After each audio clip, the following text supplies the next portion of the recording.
Howdy do. Oh, I'm here, but my camera doesn't think I am. You know what's really fun is that I already reset it earlier to try to make it do the thing that I wanted it to do. And I guess I just have to start all the way over with it. I'm just gonna start all the way over with it. Let's see. Can we add the camera back, please? Can we please have the camera back? Sorry, guys. You're just gonna have to bear with me. I'm here. Um, I saw that someone just donated. I'll get to it in a second. Oh boy, I wish that this was less obnoxious. Okay. Yeah, it's just totally acting like the camera doesn't exist, weirdly enough.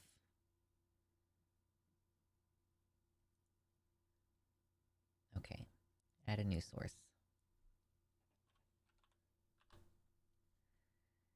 Lefty BS going on as per usual. Hello, are you coming back? No? Still doesn't want to do it? I wish I understood.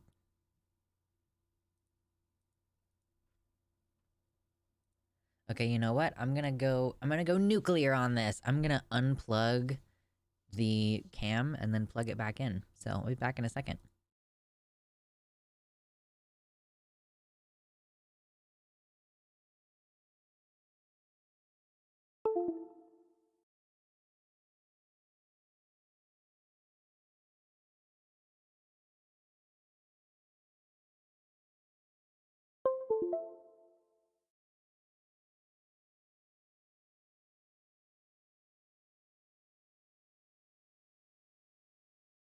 We're gonna see if we can get the thing working. Like, at this point, it should be reset. Okay. Hello.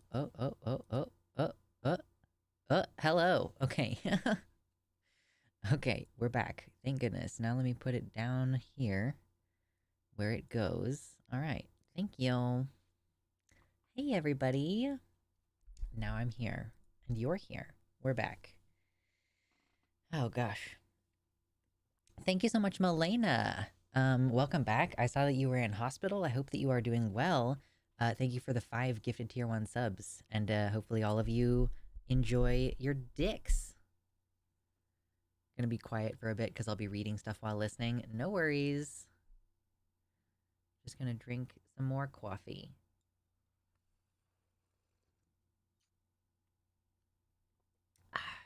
So honestly, today, I'm feeling a little bit bummed, you know? My first week back at work this week, and there was a lot of pretty bummer news. Some pretty bummer news. So honestly, I I was like, I need to do a better job of figuring out what are some positive things that we're gonna talk about when we need to talk about positive things. You know what I'm saying?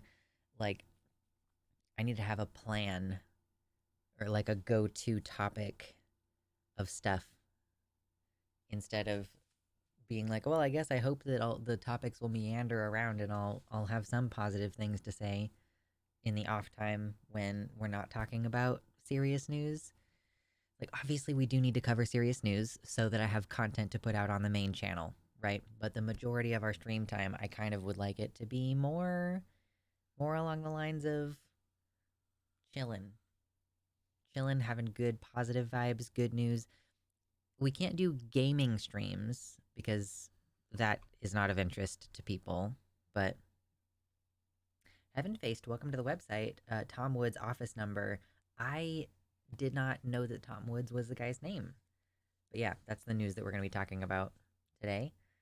One of the news topics, anyway, is that guy from Oklahoma saying some really detestable things after someone asked about the death of Nex Benedict. Oh, Jane, okay, from YouTube. Cool, welcome to the website. Thanks for coming on over. Oh yeah, I need to update the donation thing. Let me update this. Look at that. You know what? If we do hit our donation goal for the day, I'm gonna have to go change my undershirt because I'm wearing like a white tank top So I'm gonna have to do a complete wardrobe change.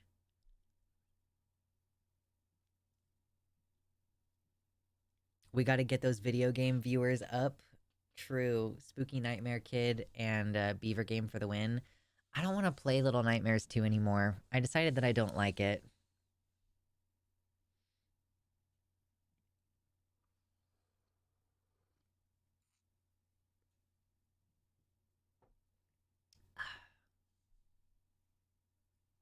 So yeah, hopefully everybody has had a good weekend. Hopefully you had a good end of your week. I feel like I'm just really still pretty existentially tired.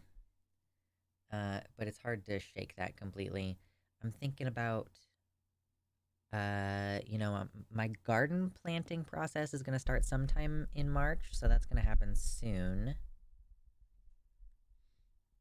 Broke down on my break at work yesterday. I've been there, done that. I will say, I saw that there was a little bit of conversation on Twitter, like Hassan said something about streaming being like a super difficult job and how a regular job doesn't burn you out the way that a regular job does. Um or that streaming burns you out more than a regular job, I think was what he was saying. And I have to say, like, I I feel so much better being a streamer. Maybe Hassan doesn't like it because he's constantly saying stupid shit and beefing with his audience. That might be why. But I don't constantly beef with people and say stupid things. Also, when was the last time Hassan worked a regular job that he didn't get from his uncle? Yeah, that's really tough. Ugh. Nepo baby. Is that why his channel is as big as it is? Because he had the young Turks were able to be like, hey, go watch Hassan. It's obnoxious. I'm gonna. Ugh. My neck has been so sore lately. What's up, Atreyu? Welcome from Germany. Hello. So, it's been a pretty. I've been having a pretty chill time at the very minimum. I didn't get my schedule quite the way I wanted it this past week, but I did manage to stay caught up with everything. And like my kitchen is clean right now, you guys. I think the floor needs to be done. And like there's detail work that can always be done, but my kitchen is clean and the dishes are caught up. It's amazing. Hassan did gain popularity on TYT. What's up, Conspiracy of the Equals in the YouTube chat? They say hello there. By the way, Tom Woods is inspired by von Mies and Rothbard mixed with far-right conservatism. Having that in mind, his rhetoric is not surprising. True. No dish debit. Yeah. I've been trying to like cook dinner earlier so that I have time to go in after dinner to clean things. And also, I've been trying to clean things as I go, which I did successfully do last night. I was like, okay, I have 7 minutes of this thing being in the oven to just like brown off the top of it under the broiler. I'm gonna try to do as many of these dishes that I just dirtied as possible. And I just nailed it. Nailed it.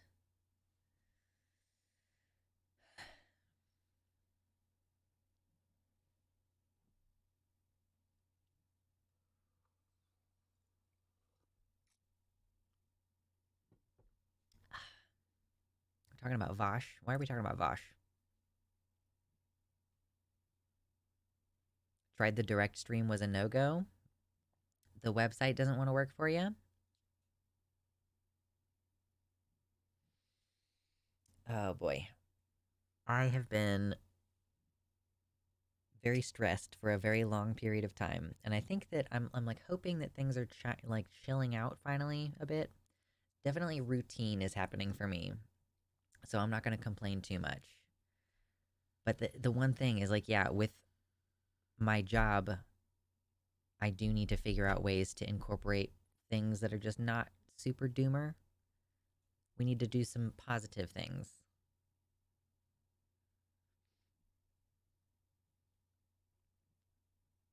What's up, Nikki? We might do some gaming at the end of the stream. Sort of depends. But Let's see, what have I been doing this week? Again, I've been playing Stardew Valley in my downtime. I am thinking about taking a class on fermenting beverages soon. That's gonna be fun. You used to make us practice self-care and report on it. That's true. I did used to do that. I mean, I just think that I would lose users during that part of the stream. Like I would lose viewers. So I kind of stopped doing it as much. I'm presently stuck at work due to an ice storm, living in my office micro apartment today, and I'm fixing some soup for lunch as I'm watching the stream. Jiminy Christmas. I didn't know that it was doing ice anywhere. It's supposed to be like in the 70s today. And I think again in the 70s tomorrow, which is not cool for this time of year in Kansas. It's not good. Not good. So in Virginia though, in like West Virginia or whatever, there's an ice storm. I'm doing a lot of Stardew as well. Yeah, some of my friends have put together or are putting together a campaign, a Stardew Valley campaign, and we're gonna be playing that soon. Like it's D&D races and spells and rules in a Stardew Valley story setting. So it's gonna be good. The self-care thing could be towards the end of the stream. True, true.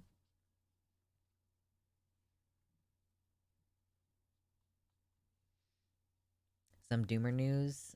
No, I don't want doomer news. That's the opposite of what I want.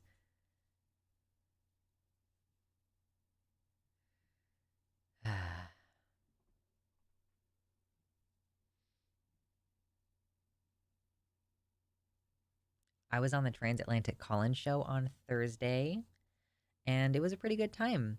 I was expecting, I guess I usually am expecting there to be some person to argue with, and I don't think that we had anyone who called in really to argue with us this time. Is it just me or is your audio low? Um, I mean, I guess, yeah. I can't turn it up much higher than it is though. Um, like, I mean, the thing is, yeah, this is as loud as it's gonna get, unfortunately.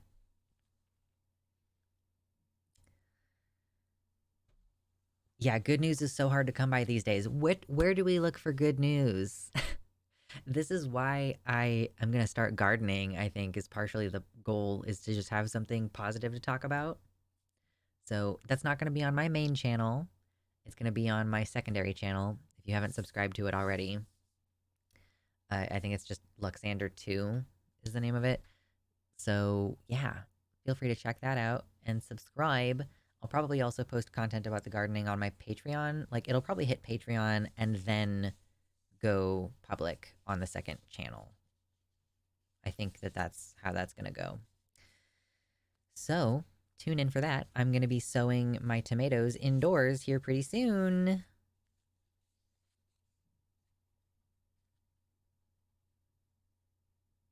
DeSantis's book bans are backfiring like an elephant chart. Okay, well, what books are banned and why and what?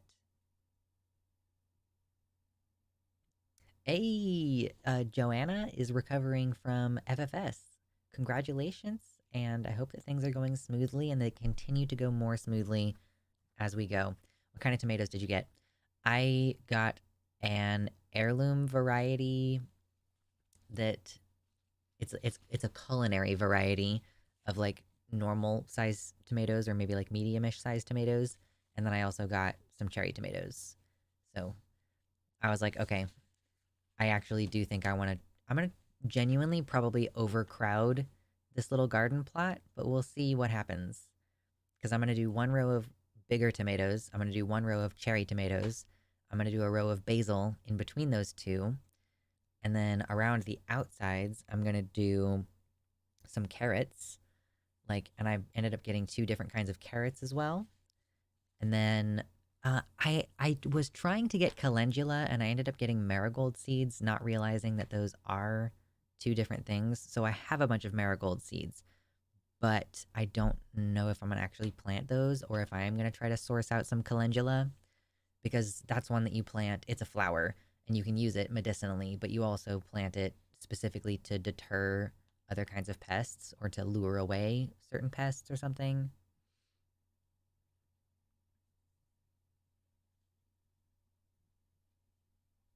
The case the university brought against my partner after being arrested at a peaceful protest was dropped. That's good news. Yeah, no kidding. That is good news. Glad to hear it. Due to the broad wording of the DeSantis book burning bill, people have been getting the Bible and other texts like that banned because of, quote, sexual and obscene content. Okay, I did see that.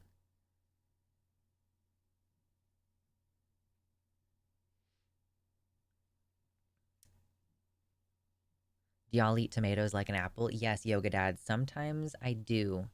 Sometimes I do eat. I just go, chomp. Delicious.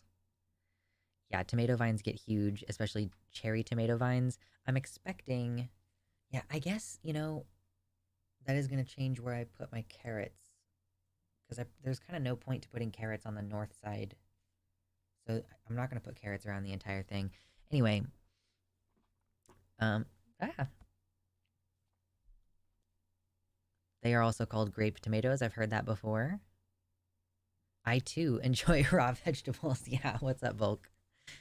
Uh, and yeah, unfortunately, it's really warm this year, but I guess I don't know. I'm later this week. It's supposed to be like in the 70s, and then it's supposed to drop down again and get really cold.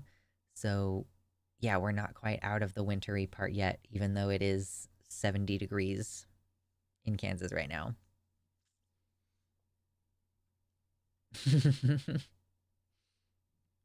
I envy your weather. Don't envy my weather. This is the thing. I'm looking at this 70 and 80-degree weather in March, and I'm like, fuck. Like, this is way, way, way, way, way warmer than it is supposed to be right now. And that's a bad sign. It means that it's super dry right now. So wildfires, are more likely. We are coming up on our wildfire season, or at least part of it. So it's not the best. It's not going to be a good summer. I think that this bodes really ill for our summer. This is freakish weather and could fuck over my fruit trees. Yeah, that's what I'm saying. Like, what do you do, with your plants? Anyhow, so I'm going to be sowing my seeds soon, and I'm going to make a video about that. And then I guess when I finally go see my garden plot and put compost and stuff in it, I'll show you guys that as well.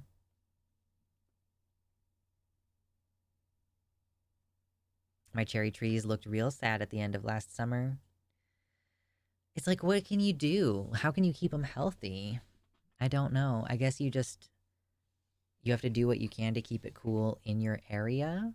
Put in some water features or something so that the air can be cooled down. I don't know, it depends. If you already have a really high humidity area, that's not going to help anything.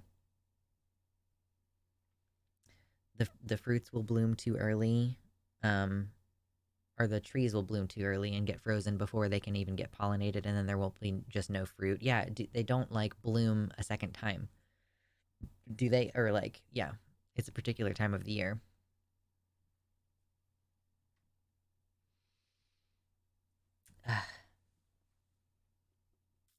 But it is almost my birthday month. All of March. My birthday's like right at the end of the month, and we are going to be doing a birthday stream. Do a birthday stream, celebrate my birthday. But the whole month, I just try to think positively about myself. I try to, be real nice to myself, especially nice to myself during the whole month of March. And I moved my wish list over to Throne.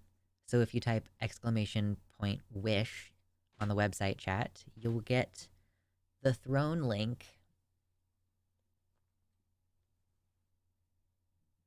Daily reminder not to water your plants during the day if the heat index is over 85.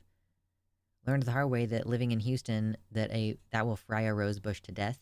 I think that part of the difference is watering them on the ground versus watering them like on the leaves. You definitely don't want to water on the leaves or flowers of your plant during the day because then the water will like cause the sunlight to concentrate and scorch the plant. But I don't know if it would make any difference if you were watering just the ground.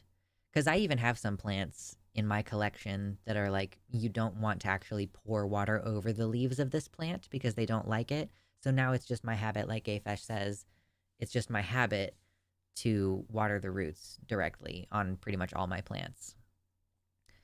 Do you have any? I still have Amazon wish lists, but they're all private now because of like Amazon isn't always perfect about protecting your shipping information. If even if someone is buying something off of your wish list and they shouldn't be able to see that info, so that's why Throne exists because it provides like an additional barrier. But all the stuff that's on there is stuff that you would purchase through Amazon. I think like they're all imported stuff from Amazon anyway. So I don't know how it works.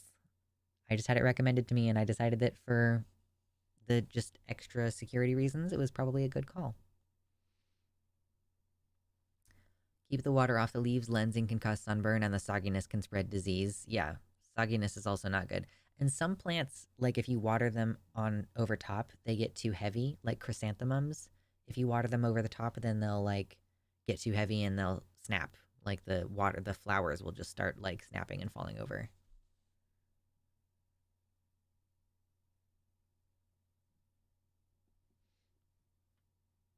When you buy gifts on the website Throne, you win or you die. True.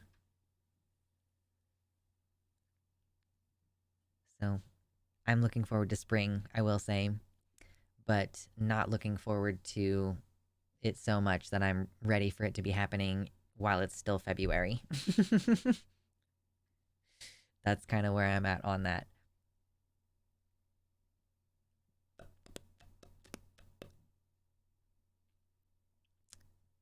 see what all I've got for today.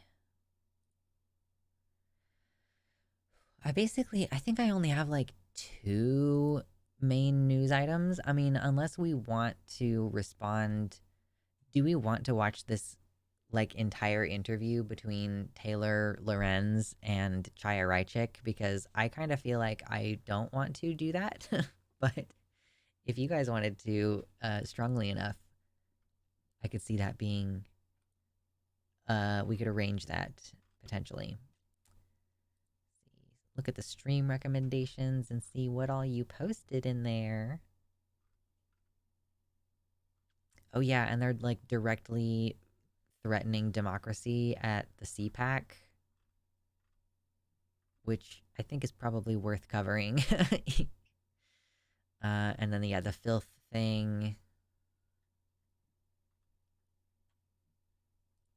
I don't know that I have enough commentary on it to make like a whole segment, but yay, Greece just made gay marriage legal. They're an Orthodox religious country, so it's quite noteworthy, I guess, that Greece has gone and done gay marriage thing. But hey, cool. Yet another country in Europe in the fold. We have like 60 viewers right now, I just want to point out, which is amazing. And there are like 29 likes. Can we get some more likes up in here? Pump up those numbers, please, my dears. It's almost my birthday month, okay? It's a free gift from you to me.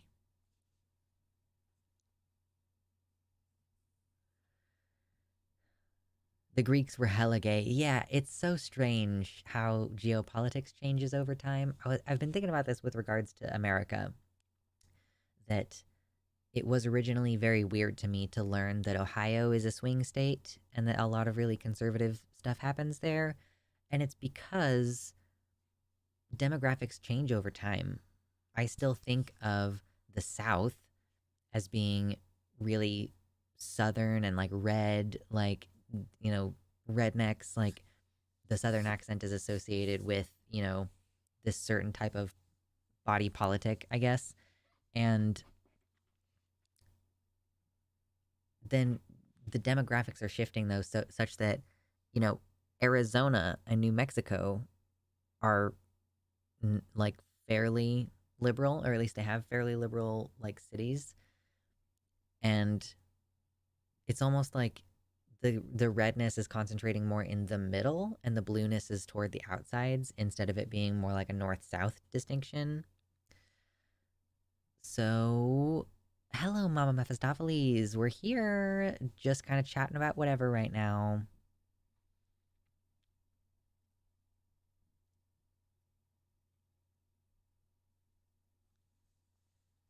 And then I don't even know, like the geopolitics of Europe are so weird, and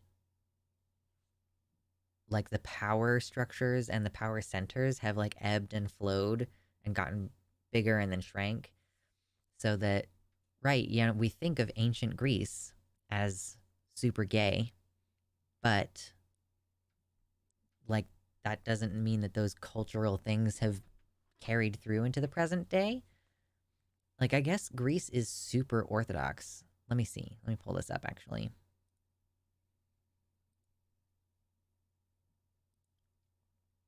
Yeah, currently they're an Orthodox Christian country.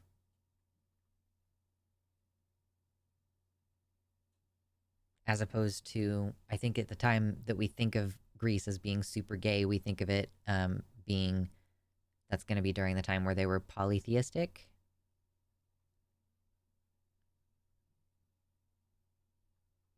Yes, true. We are avoiding tumor talk.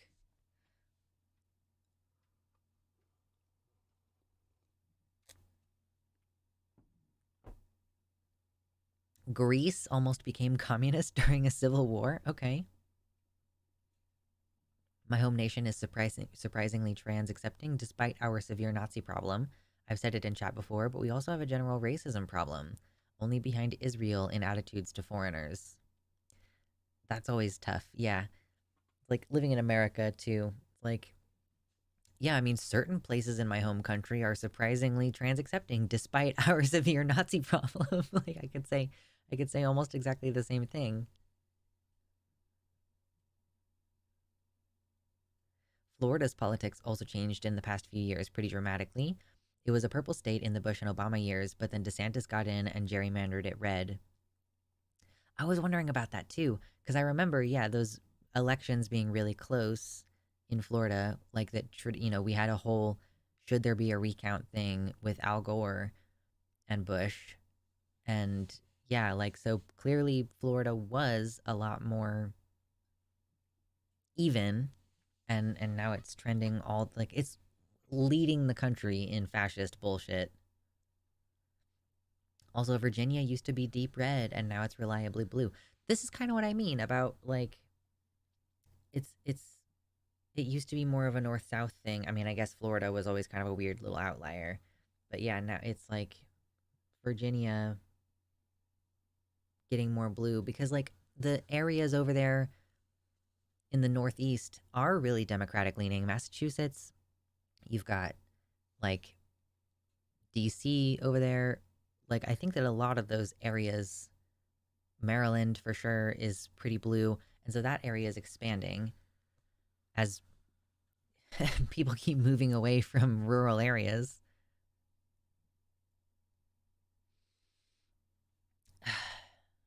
No singing the doom song in my chat. No doomy doom doom doom. I just moved to New Mexico, and there are many resources for trans people. I consider it purple. I moved here from Florida.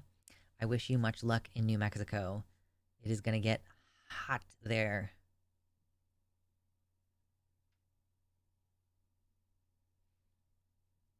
Ron DeSantis, I will be totally glad to be rid of in 2 years. I just hope that we can survive that long. Do you think that he's going to lose his reelection?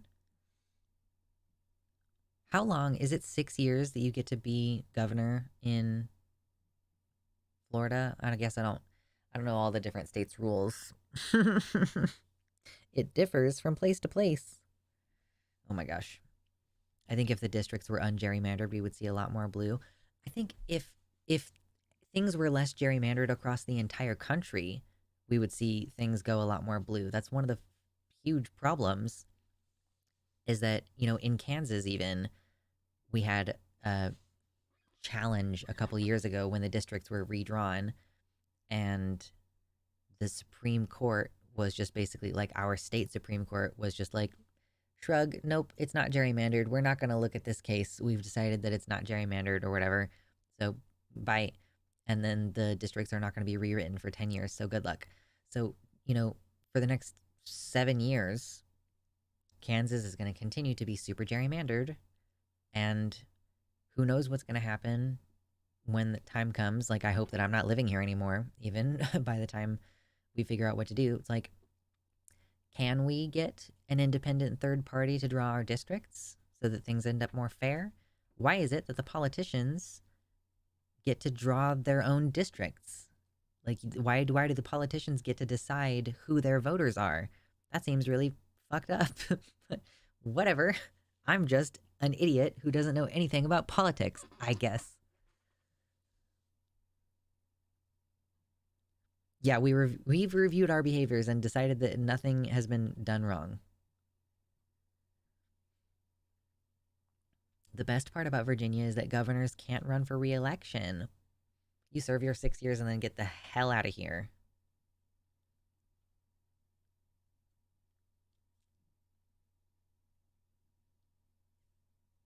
Jules says the only good thing DeSantis ever did was get the power company in my area to turn power back on after Hurricane Ian.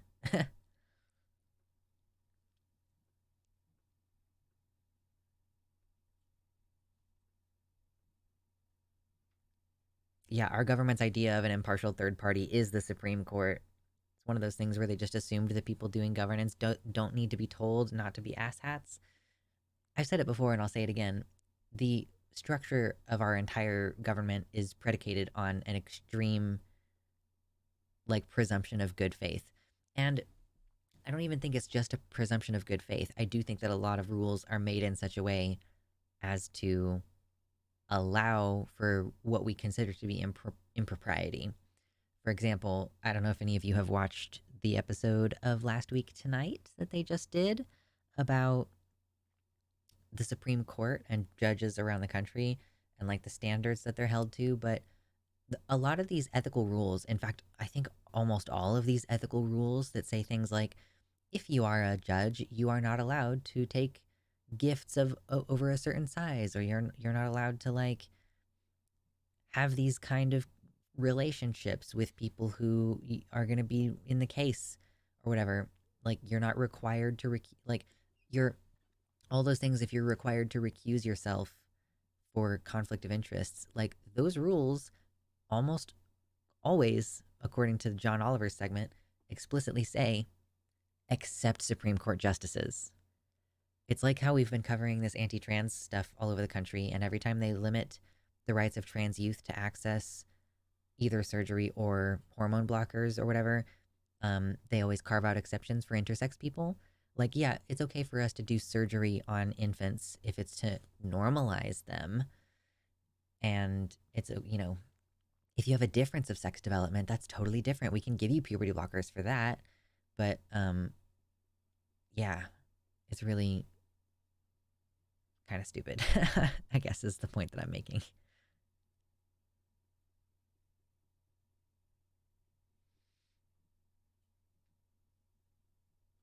Height affirming shoes. I have some like 4-inch heels that I would love to wear, but I am so worried about like breaking my ankle. I need to practice with shorter heels.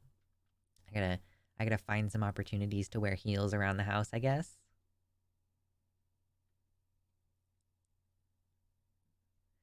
Right wingers keep saying that John Oliver did something illegal at the end of the episode by basically offering he offered, oh my god, what is his name? Clarence Thomas a certain amount of money to step down from the court. And people keep saying, oh, that John Oliver did this, he illegally was trying to bribe. But it's the thing, it's explicitly in the rules, it says the Supreme Court justices are allowed to accept certain gifts and shit like that. These ethical rules that you think, oh, judges are not allowed to do that. Yeah, you're right. It should apply to Supreme Court justices, but it explicitly doesn't. Offered him $1 million a year and a fancy motorhome. That's funny. Yeah, I couldn't remember what it was specifically. I was playing a game or something while I was listening to the episode. Oh gosh. Hair. I'm still in a process of trying to figure out what exactly is the right treatment for my hair. But I don't know. It's fine. I kind of like when it's big and textureful. So, anyway, 71 people in here. I appreciate y'all being in here just chilling and hanging out. The news is a terrible place to live, so we try to just chit chat about whatever whenever we get the opportunity. Have some free flowing conversation. Oh gosh. $1 million a year plus $2.5 million marathon tour RV. Right. And he said that it's not HBO that would be footing the money for that, that it, like, he would be on the hook personally. I wonder how much money John Oliver actually makes. Like, I wonder if he could actually follow through on that if Clarence Thomas wanted to pull him up on the deal.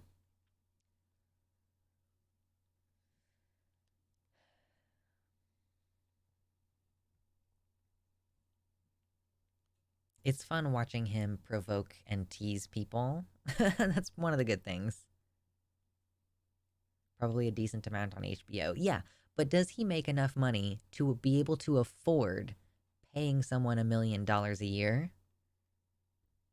Like, I don't know.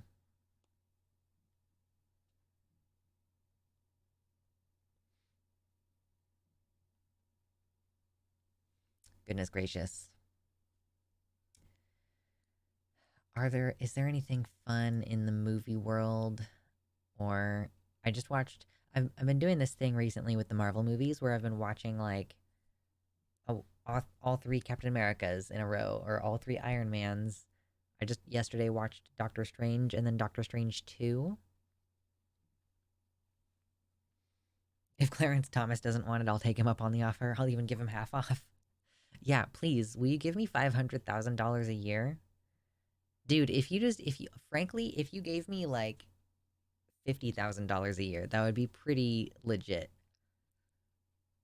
Just pay me, please.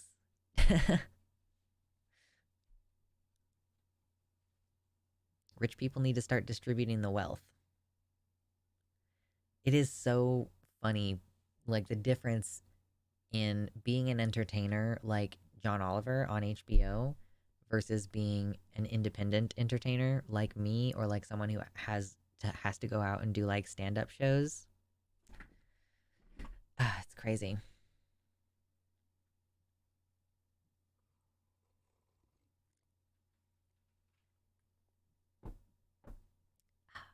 I'm never going to get tired of the flavor of coffee, I don't think.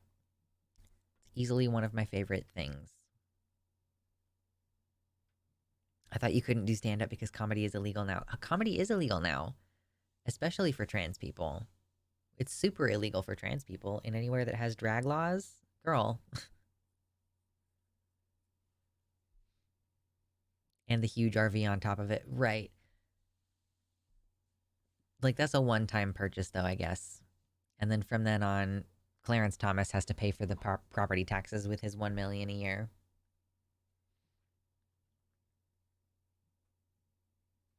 A house is almost $500,000. My American dream is killing me. Here's the thing, guys. The economy is going to collapse before you pay off any of those kind of debts. So don't worry about it. You're not going to have to finish paying off the house. You just have to get the loan and be able to pay it off, like be able to pay your monthly payment. So do a low monthly payment. And you can get it refinanced a couple times if your credit goes up over the next few years, you know? But point being, don't fucking worry about it. Like, get the solar panels installed on your house. Don't worry about it. Get a loan. You're not going to ever have to finish paying it back. Given our luck, you know that the banks and loan companies would survive the apocalypse. We'll fucking see. I'm not referring to the climate apocalypse right now, Decoy Duck. I'm referring to the MIT prediction that the economy is going to stop growing and then, like, collapse over the next like 20 to 30 years. And it might be accelerating, we'll see.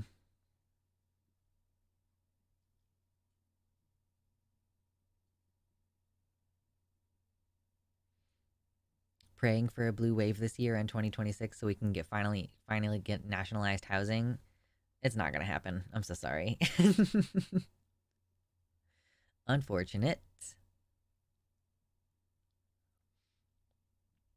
Hello, Donuumayo. Whoa. Welcome in. We're just trying to chilling like villains, and we're still talking about serious topics even though we're not supposed to be. There are 85 people in here. Listen, we'll get to the serious news in a bit. My stream is like 4 hours long, and I'm only giving you one of the subjects in the title, so like we'll get around to it.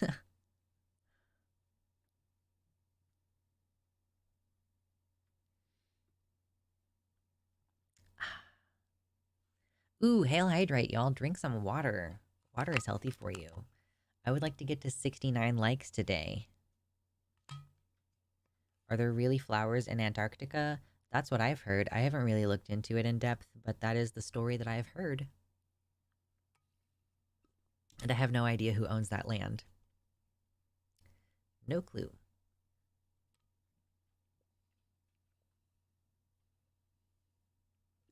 It is still quite cold there. We're not gonna start colonizing Antarctica, alright?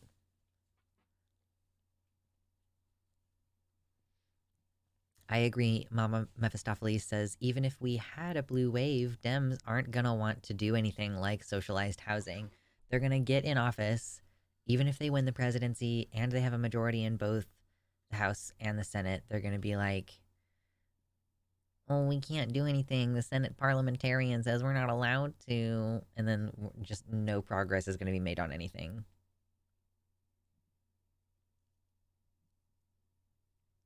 Some places allow you to take over an abandoned house if you can prove that you've been living there for a certain amount of time. Oh, geez. If the economy collapses, can we go back to using bronze coins?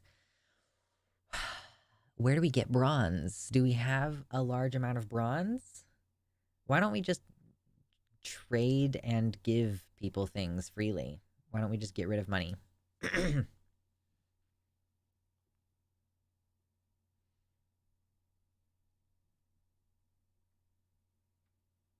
Personally, I can't wait until climate change thaws Antarctica enough to wake up the thing.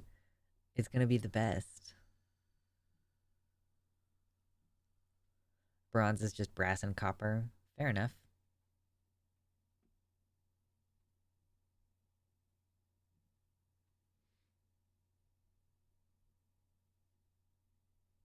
You sound like a gosh darn pinko commie. I love it. I mean, if the broader economy is going to collapse, then, you know, why don't we start looking at local economies? Kelsey says, let's all form giant communes and mini societies and make pumpkin pie and sell it at a farmer's market. I mean, that sounds pretty good. I love the idea of buying locally made baked goods. I had an opportunity to do so recently, but I didn't end up getting any. I decided to get some jelly instead. But without money, how can I assert my superiority over people for specializing in some random bullshit that adds nothing to society? Listen.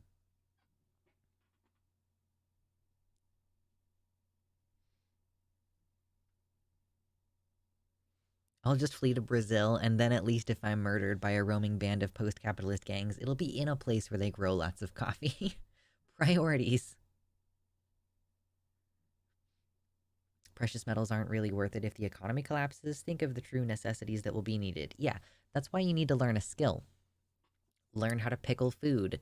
Like, learn how to can. Learn how to weave or spin or repair things. Like, learn useful skills that you can trade. Plumbing, learn plumbing.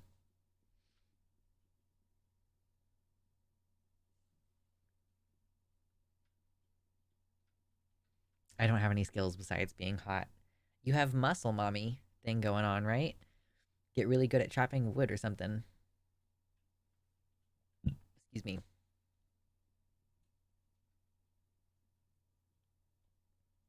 Dick sucking will go a long way after the fall.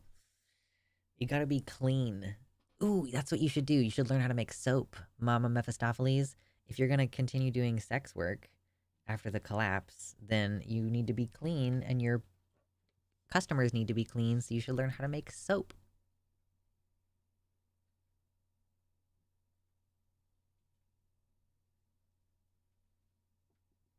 It's not too hard, apparently. I mean, I'm assuming it's pretty easy, given that there's like so many TikTokers who make it.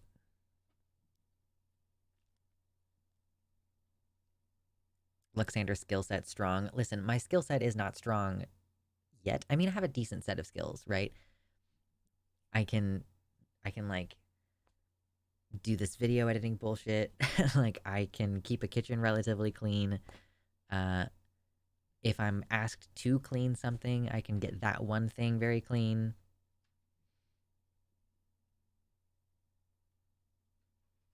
We want an upbeat stream. Also learn to make soap so your post-collapse sex work can be profitable. Listen, you guys need to help me steer the conversation toward positive things. This is me being positive, but it's just like, well, things are bad, but let me think of some things that are good in that context. Like, what else am I going to... I guess I'm gonna, like... We could talk about video game news. What happened at the most recent Nintendo Direct? Is that the kind of YouTuber I am? Is that the kind of streamer that I am?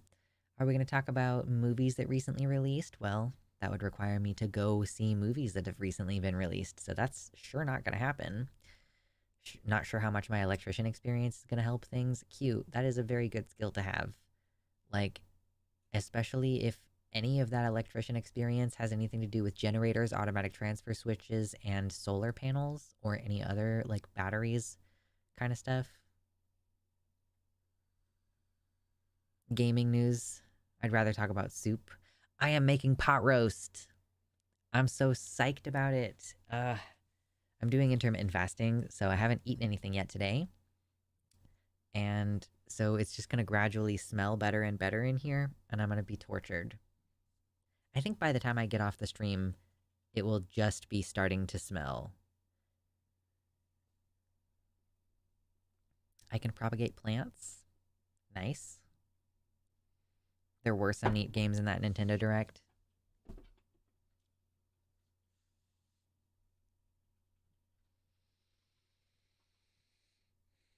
I think my brain was being hyperbolic and assuming the power grid would go down. I mean, it surely will at various points. I'm sure that it will, if for no other reason than like wildfires and other natural disasters are going to increase and those cause power outages.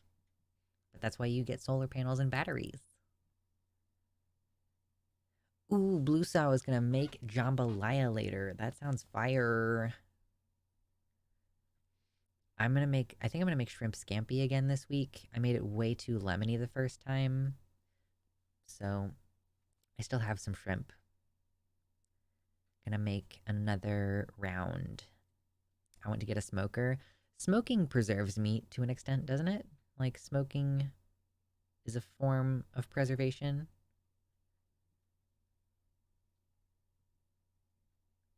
I'm an electrical engineer. One would think I'm perpetually employable. If there's no companies, what are you gonna do? Smoking does preserve meat. I've got a good curry going. Yum! What's up, Organis? Hello from Germany. I fled here from America in August 22. Hopefully things are going better over there. Smoke and salt your meats, always. If not, you can butter pot them. I've never heard of butter pot.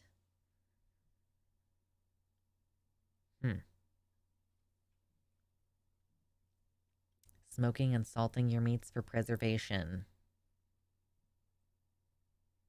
The best pizza I ever had was baked on a smoker. Creamy Tuscan chicken penne in the plan for tonight. Ooh, that's fancy. I just got like a big fucking chunk of, I think, bottom round and smoking is bad for your lung meat. That's true. So yeah, big chunk of meat, carrots, potatoes, onions, like sauteed up the onions, um, beef and vegetable bouillon broth stuff, and Worcestershire, bay leaves, salt, black pepper, onion powder, garlic powder, and oh, a little bit of liquid smoke. I just had a meaty dinner and this food talk made me feel hungry again. You need some carbs along with that meat so that the energy slow releases and makes you feel full. Butter pots are a way of preserving that was around before canning. Back in the 1700s, making potted meals for ships was quite common. Interesting. I don't know anything about this.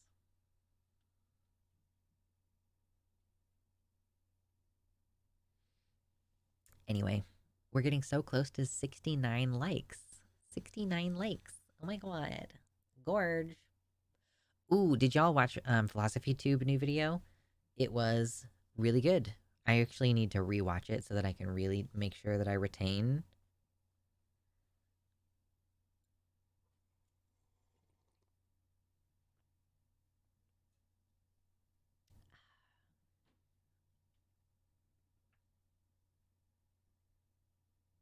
Yeah, she partnered up with Not Just Bikes.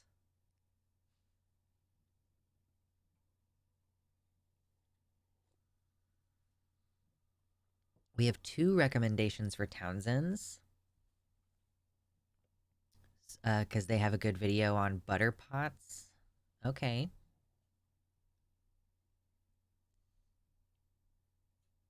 Pit beef. Pit beef? Can't confirm Townsend's. Is that he like wears the hat, right? I think I watched a video of his recently about Fossil, maybe? Maybe it was about Fossil.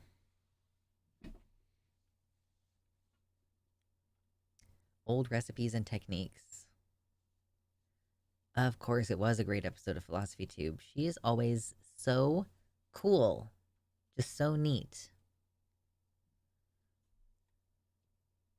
Townsend's recently released a video on food preservation. Excuse me, Jiminy Christmas.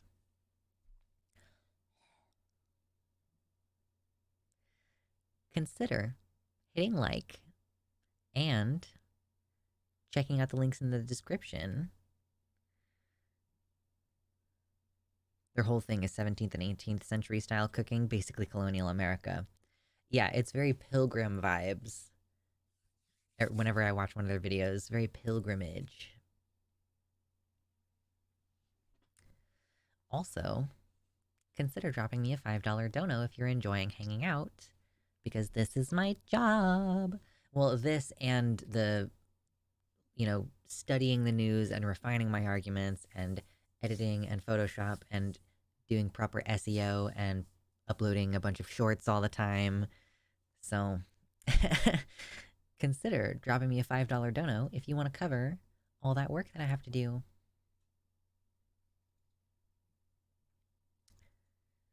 '17th century Jamestown cooking. How to serve man. How to serve man. Cannibalism? Question mark? We don't want cannibalism.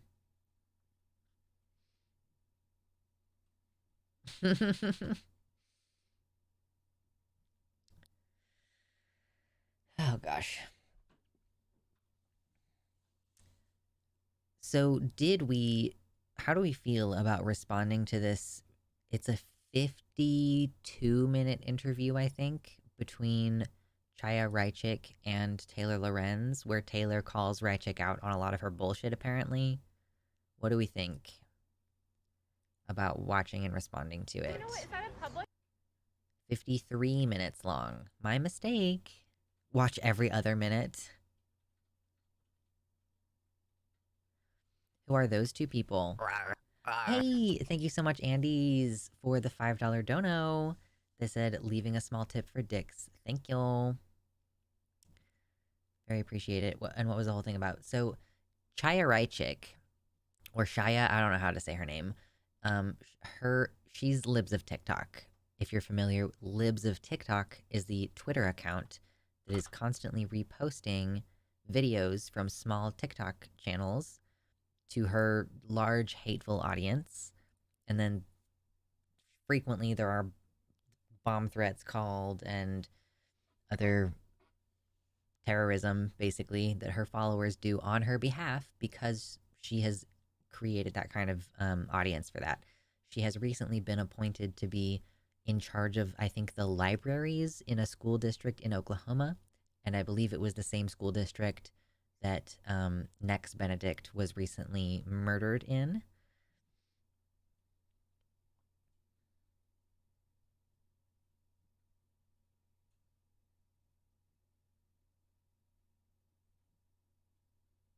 I get that it's topical, but do you enjoy hating life that much? 53 minutes, my gourd.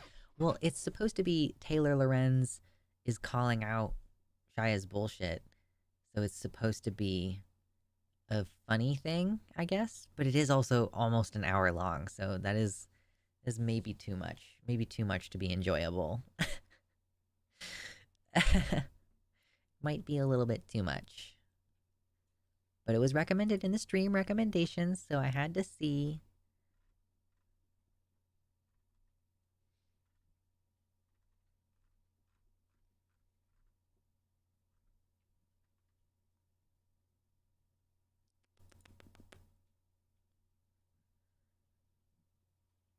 For some people, their discussion may possibly be triggering for some people. Well, sure, it's Shia.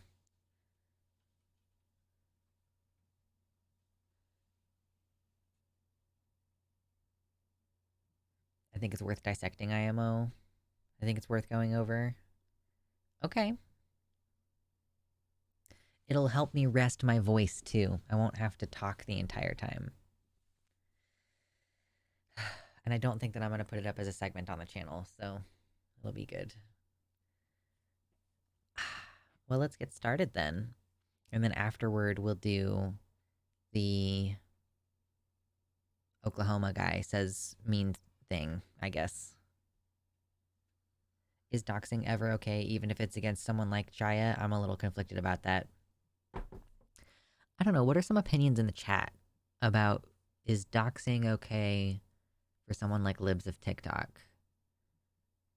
I think for a lot of famous people, they just have to accept that their address is like it's impossible to completely hide it and to completely avoid like possibly having someone follow you home. So it's just a question of like, is she at that level where she should expect that? And people have said this in the chat, but it's good to have a buffer for watching this kind of thing. Could be fun. Can doxing be separated from a call to harass someone? That is the question. Potentially. Yeah, I think bad people should expect bad things. I don't think that I hold the position that doxing someone is always a bad thing. Like, I honestly don't think that the problem is tactics on a lot of these things. When folks are like, they go low, we go high. Like, I don't think that certain tactics are good or bad. I think that, like, they can be used in a good way or a bad way. Tactics are just tactics. You know what I mean? I don't know. It sort of depends on what it is specifically. I shouldn't make a big blanket statement.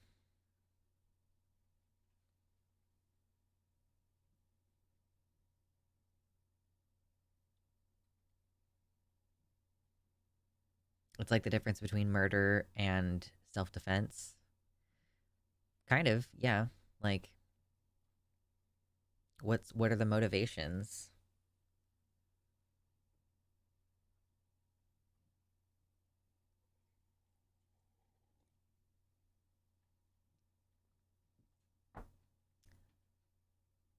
If this person is known for doxing others, then that, I think, makes it morally okay.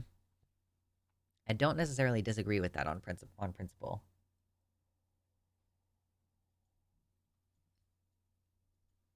Ooh, we're at 80 likes. We just, like, blasted past 69 and I wasn't even paying attention. Thank you, everybody. Ooh, I wonder if we're gonna get to 100 today. Maybe. We'll find out. Okay, let's watch these two women battle it out in the marketplace of ideas. Let me get my volume right. Public park or is that a private? No, private. Private. All right. Well, we'll try to keep it short. Okay. Thank you so Appreciate much. it. Yeah, of course. Oh my gosh, the struggles of LA. I swear. Okay, I'm adjusting my volume. Sorry, well, hold on. Now that we're going. So thank you so much for meeting. First of all, I saw Seth Dillon today saying that you guys are no longer affiliated. What happened with there? I know that he invested in you early, was a huge supporter of you. What happened to that relationship?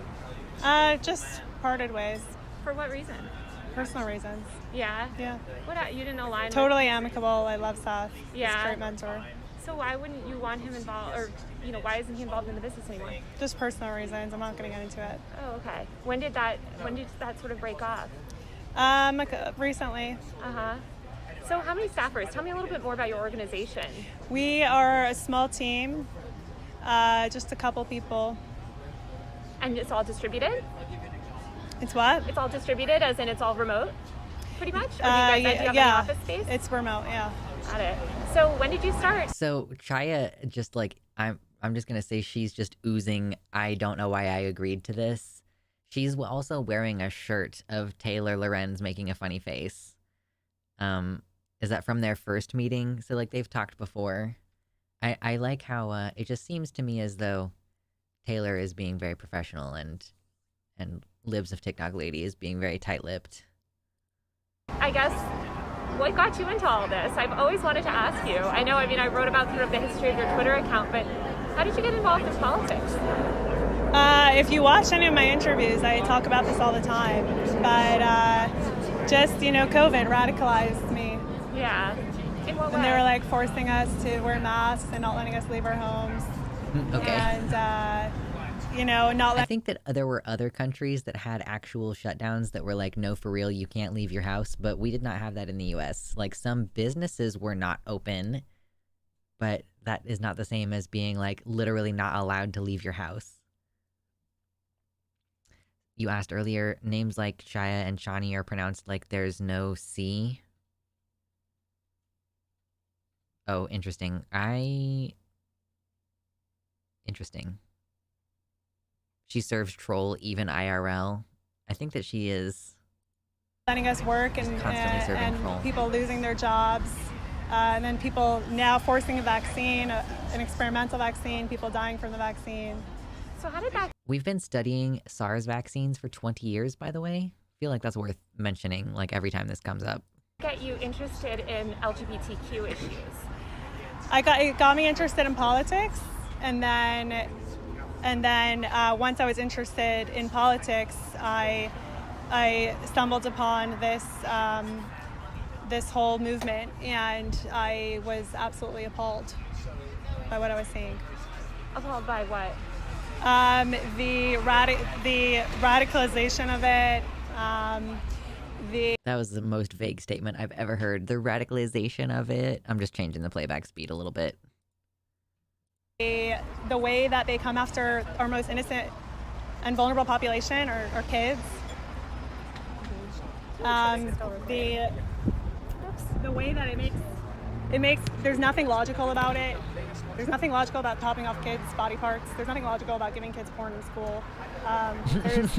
It's like you're just inventing so many problems. She can't be direct, right? Yeah, she's just like, it's bad for kids. Like, it's not, what specifically? Chopping off kids' body parts. Like, okay. My camera is frozen? No way. Did it do it again? Oh my god. Why? Oh, because it's on the other... Oh my god, that's annoying. I don't know why it does this periodically, but it's kind of really bumming me out. It's like it used to work so fucking smoothly.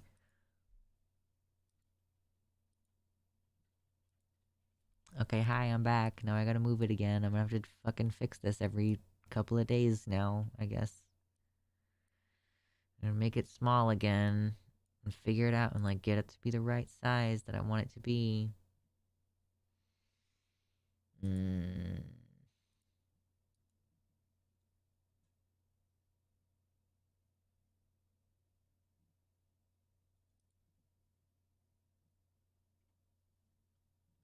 Why?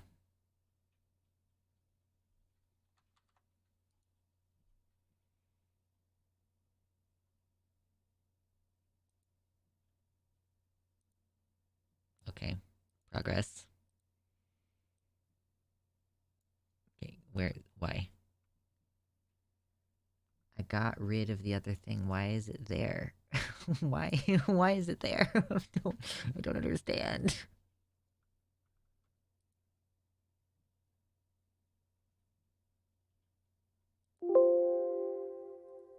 Okay, it's gone. Okay, it's good. Okay.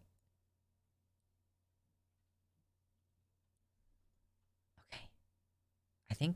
I mean, that's working. I guess that's fine. Sure. Let's just leave it there. Okay. Now let me lock it in place. Okay, stay. Wait. I need to be... there? Yeah, okay. Now I got it. Now I did it. Delicious. Okay. Sorry, everybody. Thank you. Thank you for saying something about it.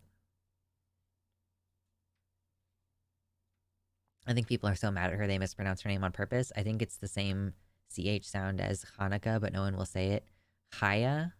Chaya? Oh, okay. Like, because is she Jewish or something? Like, why?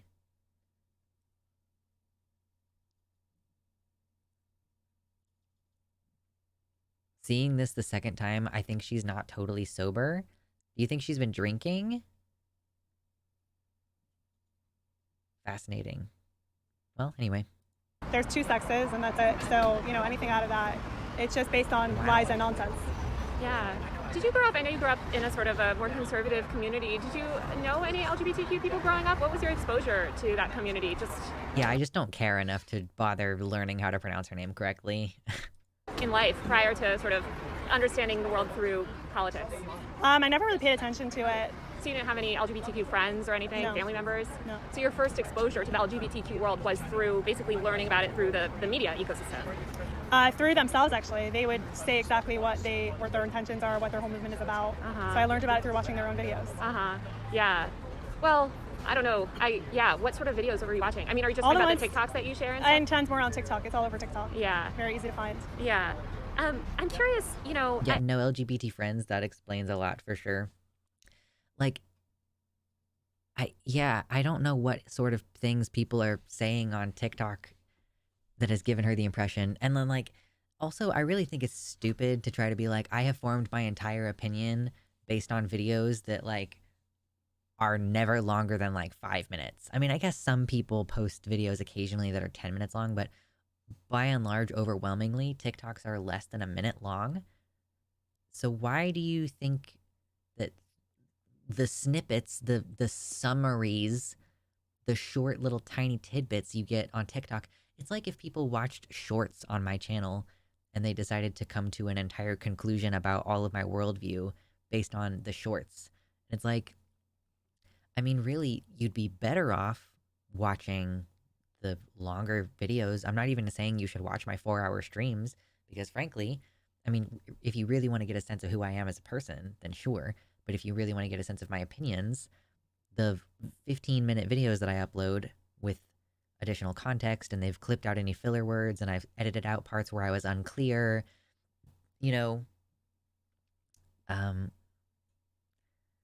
I cannot imagine lacking the shame to say I formed my opinion on a group of people based on TikTok videos in a real-ass media interview. Yeah. None of those videos she posts are even bad. She just already hated LGBT people and editorializes them to her audience.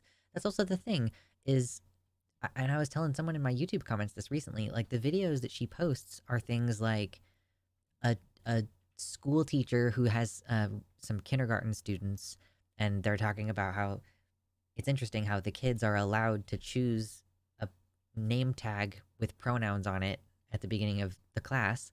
And like most of the kids pick the same ones every day. And some kids pick different ones on different days. And isn't it so wonderful that it's normalized that everybody picks up a new one each day and you can pick whichever one you want. And then, those are the kind of videos that I think of when I think of stuff that Libs of TikTok reposts.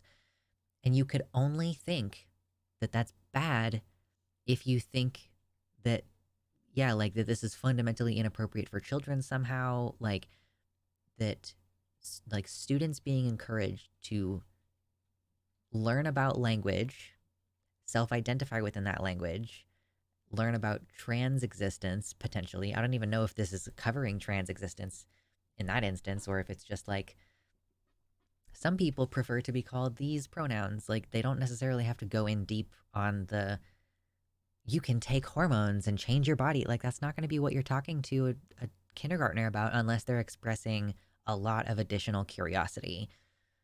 But yeah, it's like, and that is what people think. I've had people say, oh, well, what do you expect if these people are saying these things? I'm like, what the fuck do you mean, what do I expect? If someone is talking about how they're educating children and they happen to have blue hair, like, I don't think that that's deserving of death threats and bomb threats and having your account put on blast to a huge number of people that you do not have the capacity to moderate the comments about.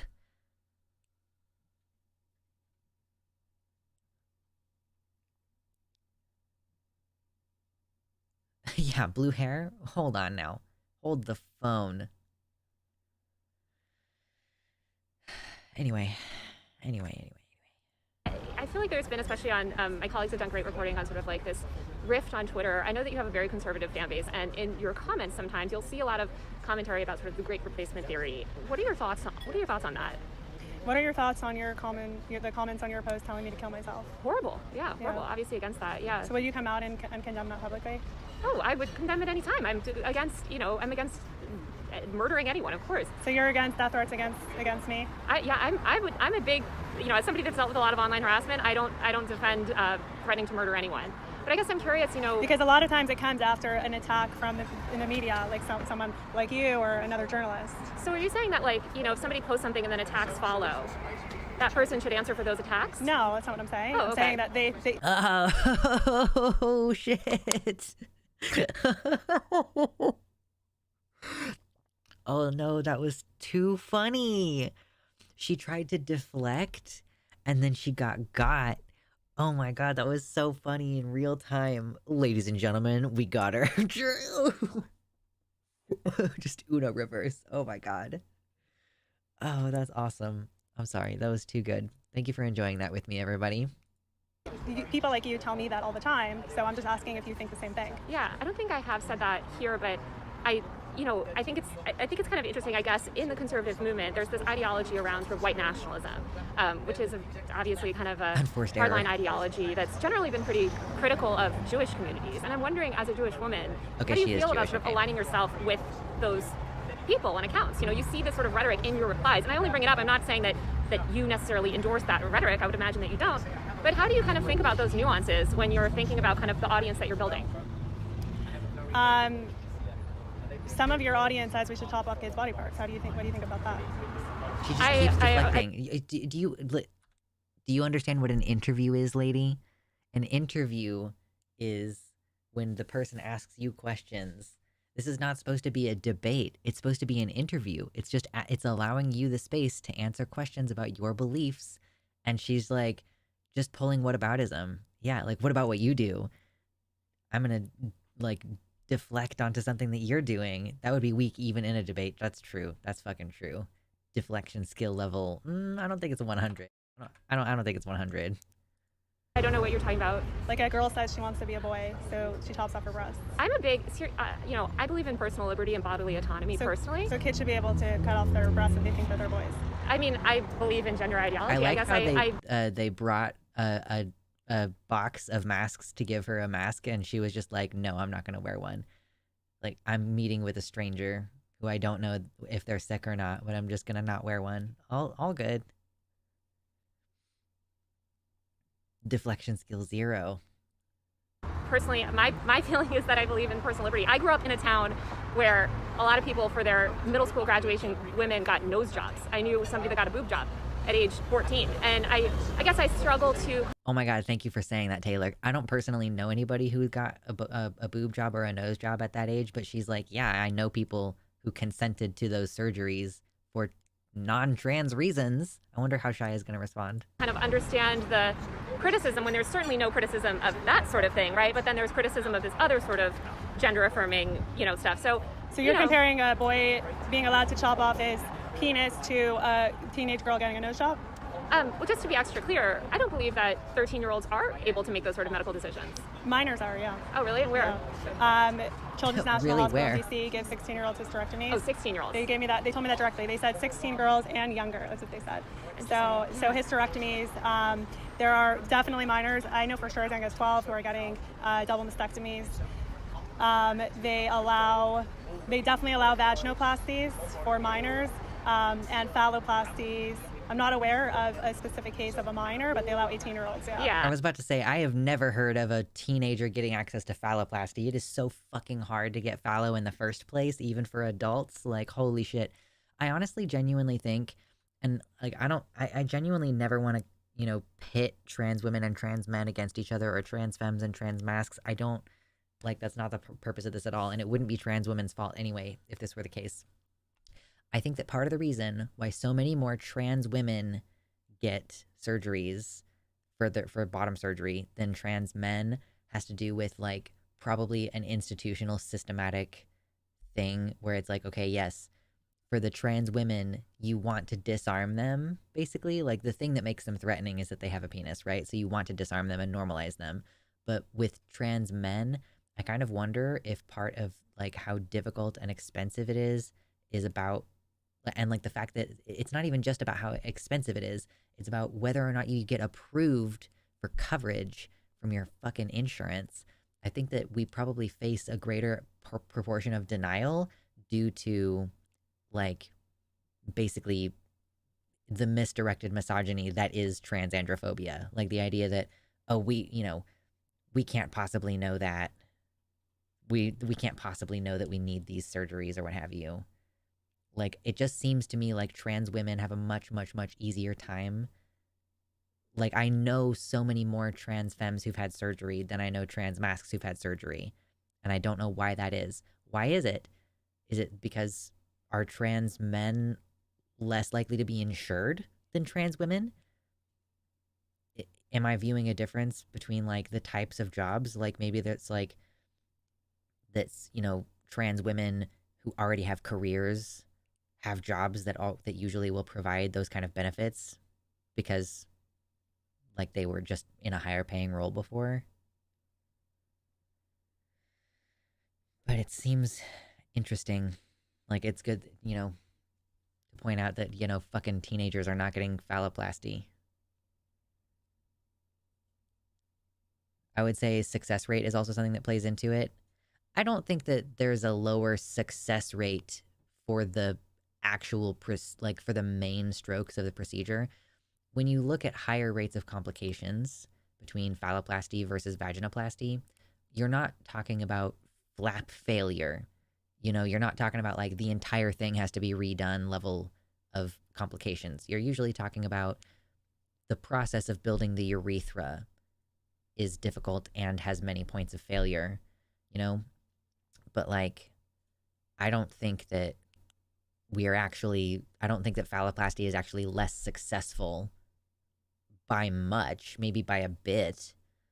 But I've also known trans women who are like, I have to get a completely different vaginoplasty done because the first one that I got didn't heal well.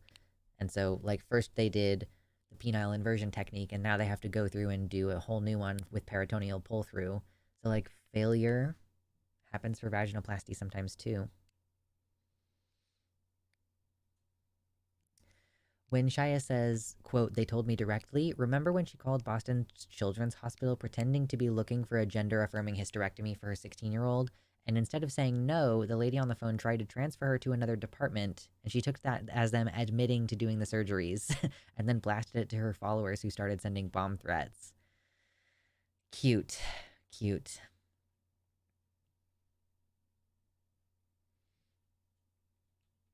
Anyway.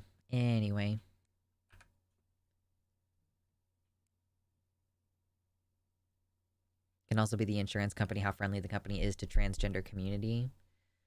Yeah, that makes sense.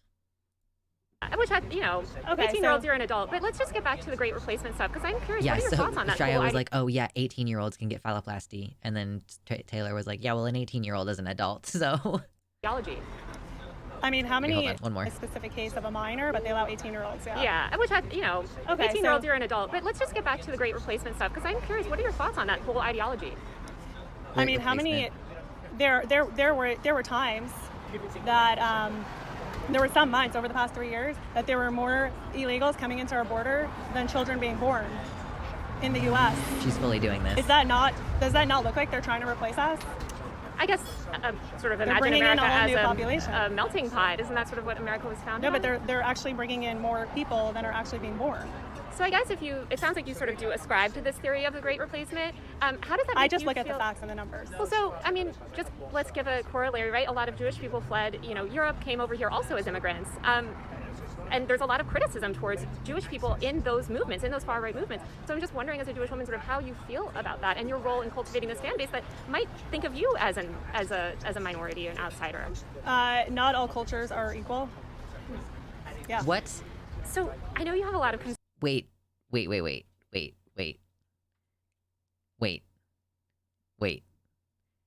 I think she just said that, like, I think that she's a Jewish supremacist, I think, is what she just suggested.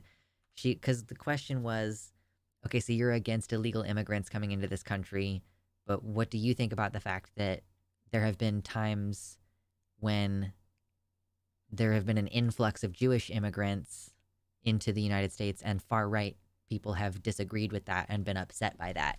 And so her response was, not all cultures are equal. So is she saying that, like, Jews moving here increased the quality of our culture, but quote, illegal immigrants from south of the border are making it worse? I think she thinks she gets to be white. Yeah, I guess so. That was a crazy thing for her to say.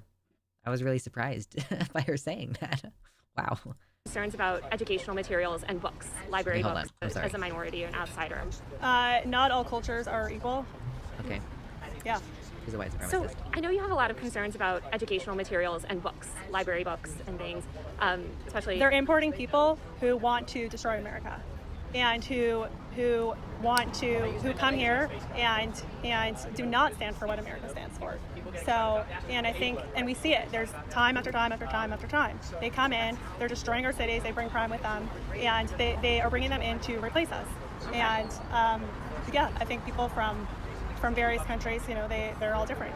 So I have facts on my side on this because, like, immigration demonstrably increases the economy. Like, it is a positive benefit for the economy. But of course, these people, she's just a racist. She doesn't actually care about any of the facts and information. She's just a racist, and she's willing to admit it. Not all cultures are equal. just back to the sort of education stuff, I know that you're interested in removing a bunch of books from libraries that you consider inappropriate.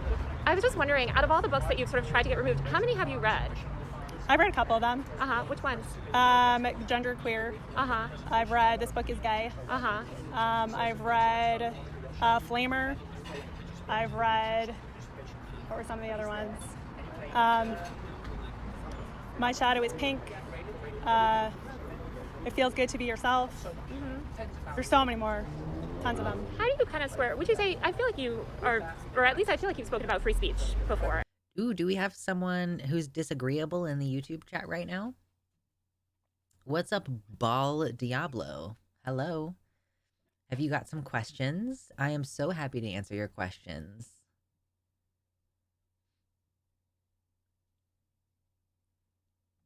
Yeah, I can't have kids feeling like they can be themselves. How dare? Can't be normal. Can't be normal.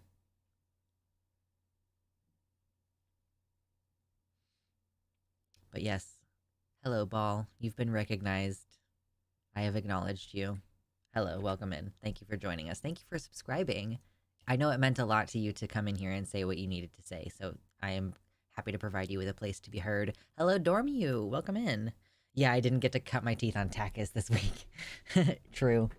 There is lower access to phalloplasty from what I can see, like fewer doctors that actually do it. I guess that's fair.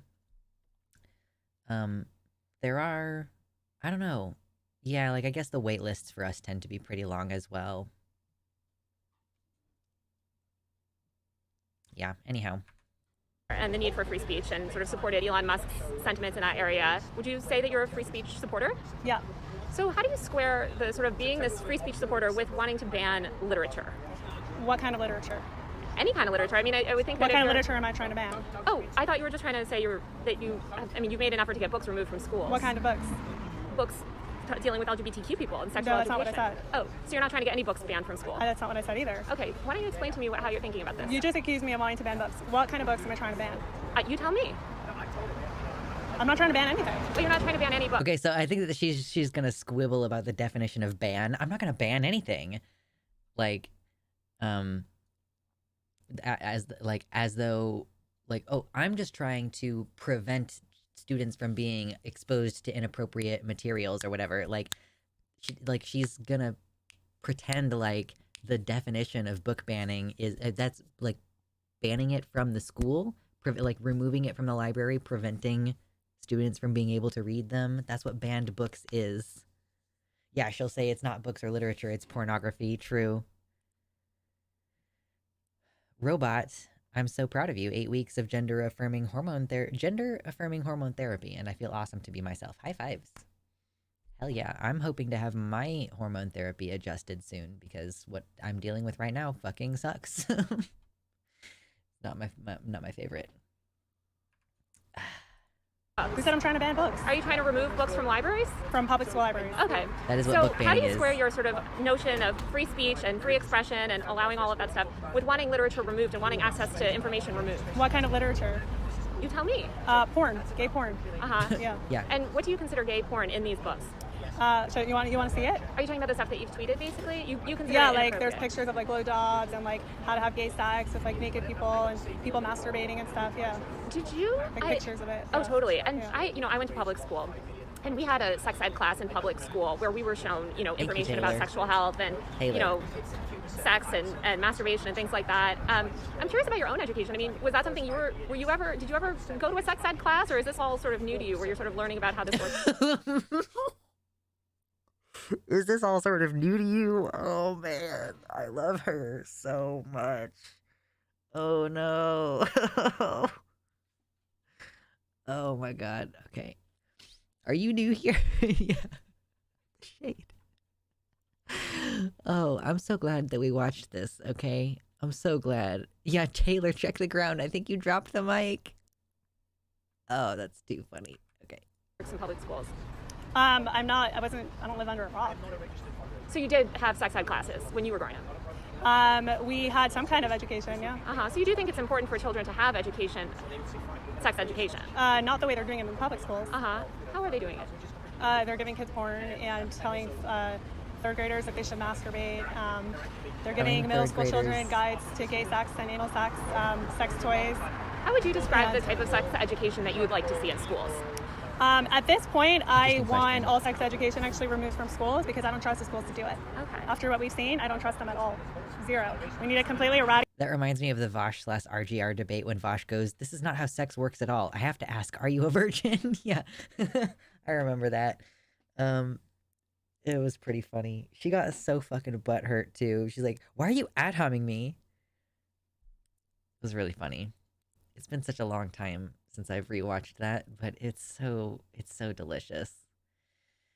Yeah, I don't want to see Shia's history on Pornhub. RGR win feet. Taylor Lorenz. Yeah, Taylor Lorenz. Can you see it over here? You can see her name at the tippy top here. Oh yeah, I have it typed out here. So it's her channel on YouTube. You can check it out. Thank you all so much for hanging out and hitting the like button. That's such a good little feedback for you to do. Jules says I start back on HRT on Tuesday, as when I was in Florida, the DeSantis executive order banned it for minors, and many stopped providing it altogether. Hey, I'm glad to hear that you're getting back on it. Eradicating sex ed usually just results in SA and unwanted pregnancies. Oh, it's never a good thing. It's not a results-based. I refuse to bother to pronounce her name correctly. We talked about it earlier.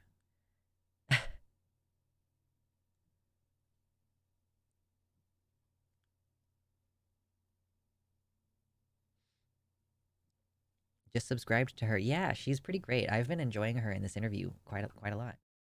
Let's keep going. I keep hitting the wrong button. I'm sorry. Eradicate it and then redo it in a normal way that's appropriate. So I saw you said that you got banned from Stripe today. How much money did you have tied up in that platform? I'm not going to get into that. Mm-hmm. They already restored me. Oh, okay. Yeah. So you're back. Yeah. I noticed, I think it was around last summer, you deleted a lot of your tweets and you kind of stopped posting. This is when Seth Dillon kind of tweeted, asking if you fell off or, saying that you weren't posting as you used to. What happened during that time? And did you think about quitting? Yeah, she is wearing a picture with Taylor Lorenz's face on it. Yes, she's wearing a shirt with that on it. No idea. And no, I never thought about quitting. Mm-hmm.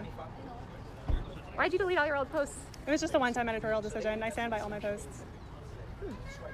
I guess speaking of deleting posts, you still have a post up accusing the Uvalde shooter of being trans. Obviously, that's been debunked. Yeah, there's a community note on it. So why not remove that post if you're so comfortable with removing posts? Because there's a community note. I think it's clear. It's obviously it was unintentional. There was a watermark on it. It was from a meme, an account that was going around. And I'm glad there's a community note so people know that. Do you believe if, say, a journalist posts something factually incorrect or wrong, especially about someone else, if somebody was to say something factually wrong about you, do you believe they should remove that, or do you think they should be able to keep that content up? Twitter is free speech. Free speech. People lie about me all the time on there, and they don't get taken down. If you want. It has to go both ways. So you believe that people should be allowed to keep up wrong information about you and have no reason to be able to keep that up? Free speech is free speech. Okay, so I'm kind of curious how you square that with the letter that you sent this morning to V Sphere, claiming that you were going to try to sue her for slander. If free speech is free speech, then why are you threatening your critics with lawsuits? Well, defamation is different. So would you call misidentifying a shooter's sexuality defamation? No, I wouldn't. I don't love that Taylor just says sexuality there, but whatever. She's clearly not. She's not down with the thickest. She's on the outskirts of being trans positive, but she doesn't know anything about anything. Like I said, there's already a community note on it, so I'm glad that people now. And you admit that it's wrong, right? Was the Uvalde Yeah, and trans? I wasn't the creator of that image. Sure, but you can imagine if somebody amplified wrong information. The media, like Washington Post and other places, they lie all the time. They're never held accountable. They never remove it. They lie and lie and lie.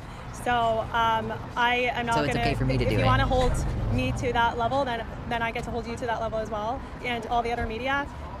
So I just don't think it's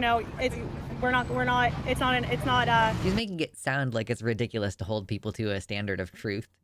It's not accurate to compare it because. Was the Uvalde shooter trans? The Uvalde shooter wasn't trans. Got it. And so I guess knowing that you've posted wrong information, you're saying it should stay up and everybody else should be allowed to keep whatever they have up as well. Is that sort of your stance? Am I accurately understanding it?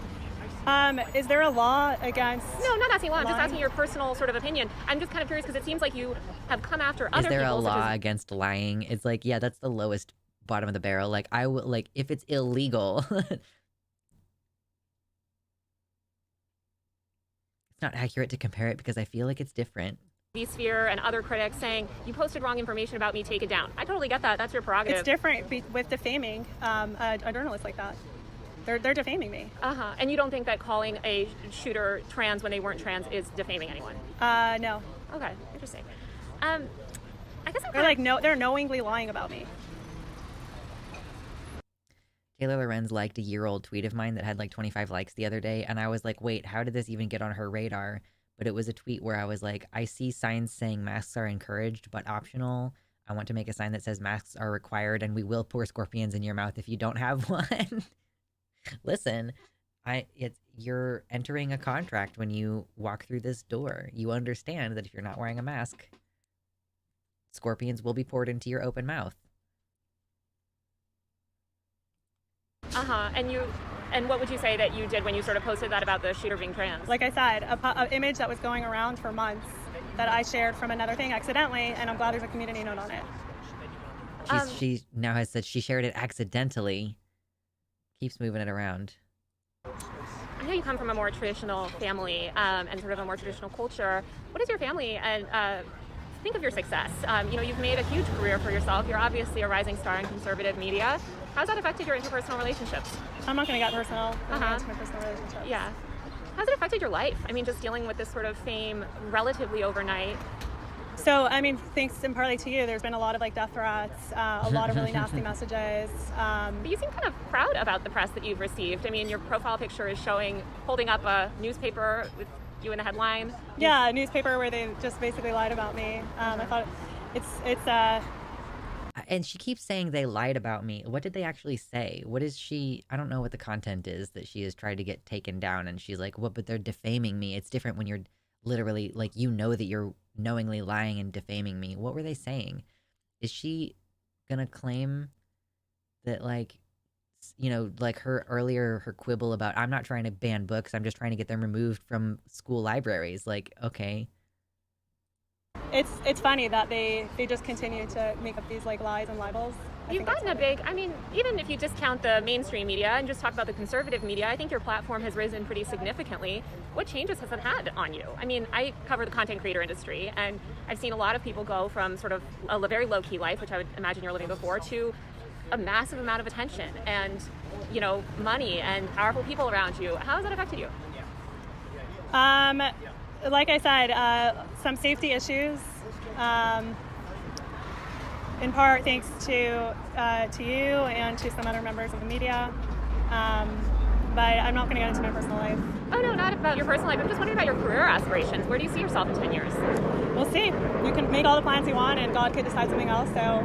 Okay. So you don't have any sort of 5-year plan, 10-year plan? I mean, I have plans, but nothing I'm going to share. Mm-hmm. I'm curious, you know...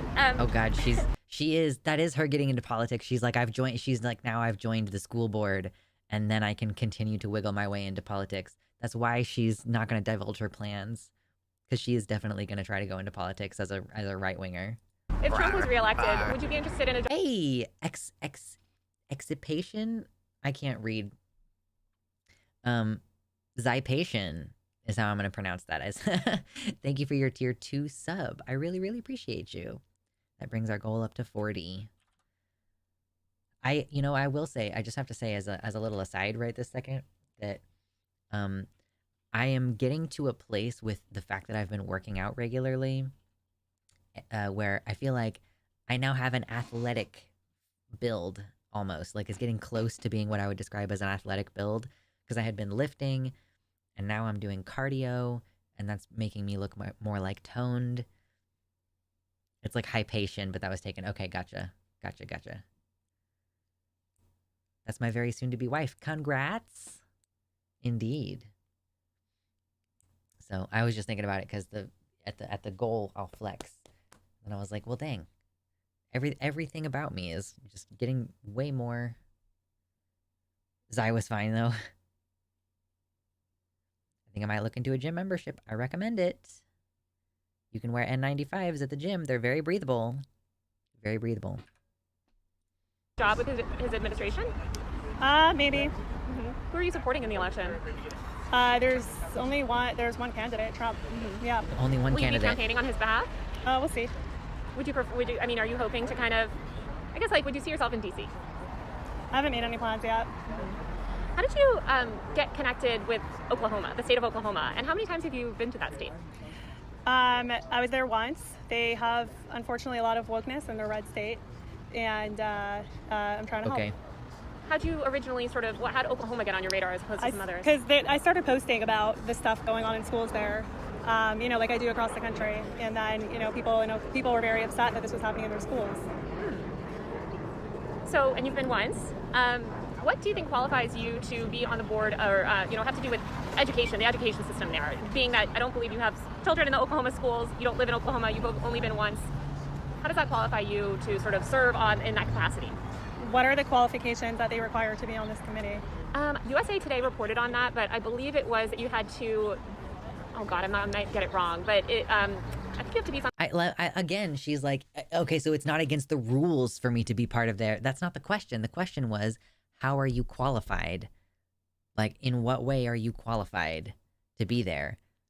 Just because it didn't occur to the school board to limit, only people who live here, because it's obvious that should be the expectation, is like only people who live here and are affected by this should be voting, should be like on the school board. But it's like, just because it wasn't explicitly against the rules, we get to have fucking libs of TikTok deciding what's going to be in the libraries in these schools. Yeah, oh no, wokeness. I've got to step in. Some sort of educator. You have to have worked as an educator. Okay, I was a teacher. There's no rule explicitly saying dogs can't play basketball. Fucking true. Yeah. Okay. So you feel like that qualifies you to sort of Okay, hold on. Oh God, I might get it wrong, but I think you have to be some sort of educator. You have to have worked as an educator. Okay, I was a teacher once. You were? Yeah. Okay. So you feel like that qualifies you to sort of inform policies in Oklahoma? I wasn't aware of any kind of qualifications that they require. Uh-huh. I don't believe they require any That's qualifications. not the question. The question is, how are you going to be good in this role? Yeah, I was thinking more even just informally, but that makes sense. I guess, speaking of Oklahoma, obviously we saw the tragic death of Nex, a young very child. tragic. I'm curious about your reaction. You posted a wait. or even just informally, but that makes sense. I guess, speaking of Oklahoma, obviously we saw the tragic death of Nex, a young very child. tragic. I'm curious about your reaction. Very tragic, she said. You posted a selfie shortly after people were asking you to address the issue, and you said, to the haters and the losers. Who were you addressing in that statement? Anyone who hates me and anyone who's a loser. Why would you choose to post that in response to people asking you to speak about this Oh child's my death? God, It was I'm not sorry. a response to that.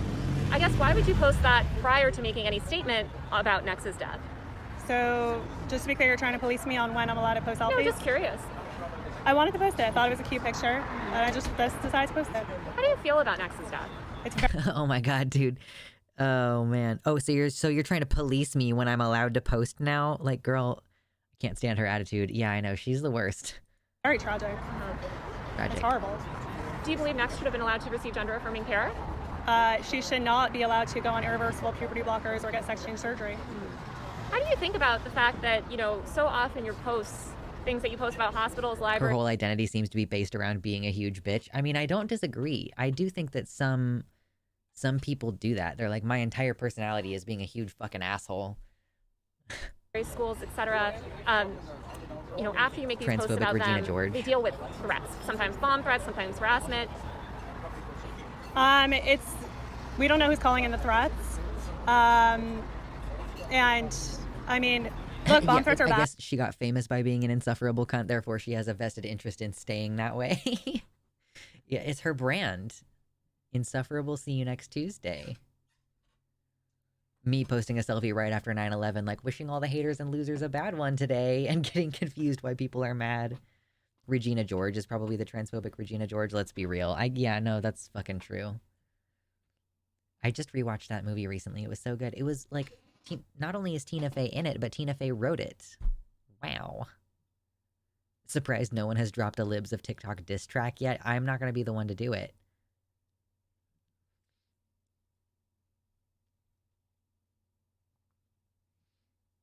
Also, the remake is bad. I'm not going to watch it. Are you fucking kidding me?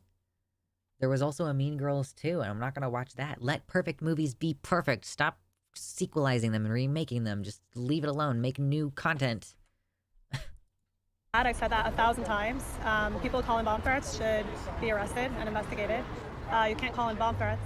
But I just don't know what does it have to do with. Well, I guess, a recent What does that have to do with NBC me? investigation found at least 33 instances where you posted about a specific person or institution, and that person or institution was immediately bombarded with death threats and violent threats, including bomb threats, other violent threats. That's a pretty significant correlation. How do you, what are your thoughts on Yeah, I don't know if you saw, but I got like tons of death threats this week after the entire media machine came after me. So are they responsible for those? I don't think that there's the same correlation. Are you receiving bomb threats? I'm receiving death threats. Like, hi, I'm gonna come murder you. Yeah, and I definitely sympathize with you there. 'Cause I Like get those literally, every day. the article goes live and then I get those threats. I get the same thing when a Fox News article goes live. So is the journalist responsible? The journalist who posted the article? I would say, there's a different responsibility when we're talking about media, and I guess to me, a death threat is different than a violent bomb threat. A death threat, I think we're kind of getting normalized to them, unfortunately, online. We get a lot of them. Probably you and I get them constantly, 24/7. I'm wondering kind of how you think about taking these obscure people, right? Because you and I are both public figures, and I imagine you and I we have a high tolerance, right, for what we can handle online. Say you're taking a private citizen, a gay teacher, for instance, in a small town, and you post about that person, and then that person subsequently, who had no media presence prior, receives pretty violent threats. How does that make you feel? How does that make We you need feel? we need to answer the Dodge. question first, though. Is is the journalist responsible for actions that have to happen after. So you consider sort of your posts about private citizens, incendiary posts, you consider that journalism? I'm an independent journalist.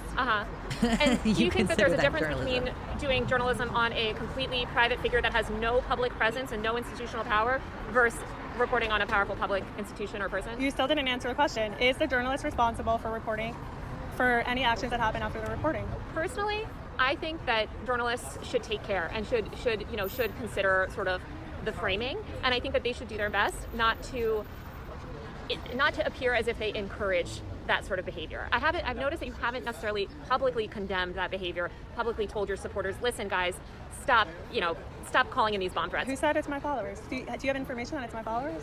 Holy shit, she's so stupid. She's not stupid. She's just good at pretending to be. Journalism 101, don't be the story. Oh, God. Gaslight, gatekeep, girl boss. Keep it rolling. I guess who else's followers would it be? I don't know. So There's 300 million people in this country. So you post bomb threats follow, and you're saying it might be just unrelated people? I have no idea. We don't know who it is. Have you taken steps to find out? We filed some FOIAs with police departments. Yeah. What have you found? We haven't got to anything useful yet that we can use. But actually, one of them, we know it's like some foreign actor, not even from the country. So who knows who it is? Yeah. Who knows? It has nothing to do Seems like with Twitter's me, your though. main platform these days, although I know you've been posting on Rumble. How much money have you made from the platform? It's personal. Is that what sort of portion of your revenue is based on Twitter as opposed to other platforms? That's personal. So speaking of Twitter, do you regret not getting a blue check? Because then you can make tons of money. No, I don't monetize online. You don't monetize? Yeah, I don't. If I was an independent journalist, maybe, but I'm not. I don't monetize on any of my social platforms. I noticed you sort of, speaking of the media, you changed your approach. That was a weird question. Do you regret not getting Twitter blue because you could make money? I also don't have any idea really who Taylor Lorenz is, like, in detail or what she does, but she doesn't monetize her socials. Does that mean that she doesn't monetize? I guess she only has 10,000 subscribers here on YouTube, so I don't know. She might not even be at a point where she can monetize. I don't know. A check mark. Does she work for WAPO? Weird. Yeah, just the absolute complete incomprehension. Okay, so she just already works as a journalist, so she on her social media is not acting in any official capacity as a journalist. That makes sense. Okay, cool. Almost like it's a weird ethics thing to try to get extra money for your journalism job. Yeah, I'm not really sure. She's got a salary. Yeah, true. Recently, or at least it seems like you're being a little bit more antagonistic towards the media and a little bit more forceful in the way that you speak about the media. What led to that change? Being lied about and defamed for 2.5 years. I guess what led to, I would assume you felt like that for quite a while. What led you to sort of change the way that you speak about the media, or the sort of... Well, their attacks were ramping up. So, like I said, the lies and the defamation, the hypocrisy. If you eradicate transgenderism, which I believe you suggested in a post today. No, I never suggested that. Oh, okay. You reposted a post that was advocating for that. What would happen to the people that have already medically, socially, completely transitioned and are leading happy lives? What would happen to them? I mean, what's your plan for that? If transgenderism doesn't exist, which it seems like that's what you believe, what happens to all the people living happy lives as trans people? Well, first of all, the whole trans it's based on a lie. You can't change your gender. Okay, but so they could go live their life. I mean, I can't tell someone what to do in their house. Sounds like you do want to tell people what to do in their house. I never said that. So you're totally okay with people being trans, just not as long as they're in public? No, I never said that. They could. The whole thing is based off of a lie, and I think that this lie cannot be mainstream in our society. It's a lie. And what harm is it causing, do you believe? I like the truth. Kids, I like truth. Oh, I like truth? Right, but I'm saying what's the harm of people expressing their gender identity differently than you believe it to be? What harm are they causing? Like I said, we are a nation of truth, and I seek the truth. But I'm asking about the harm. What's the harm? You might believe it to be false, but what's the harm is that there's a lie that is very mainstream and is being embedded into every institution. I guess I'm wondering what the material harm is. Aside from it's maybe something that you disagree with, as in your version of the truth is different than their version of the truth, what is the material harm of them living their life as a woman or man or gender that you don't agree? Not anything that's wrong is there a material harm necessarily. So there's no harm? I didn't say that. So can you name a single harm? The way that it's pushed onto kids. I really wish that more people would do this, like hammering in like, yes, but I need you to say what the harm is. No, but I really need you to tell me what is the harm. But I'm really curious about the material harm. Like just over and over again, broken record. That is a tactic that is recommended if you are arguing with someone who is continuously trying to deflect, is like you just keep repeating your one phrase.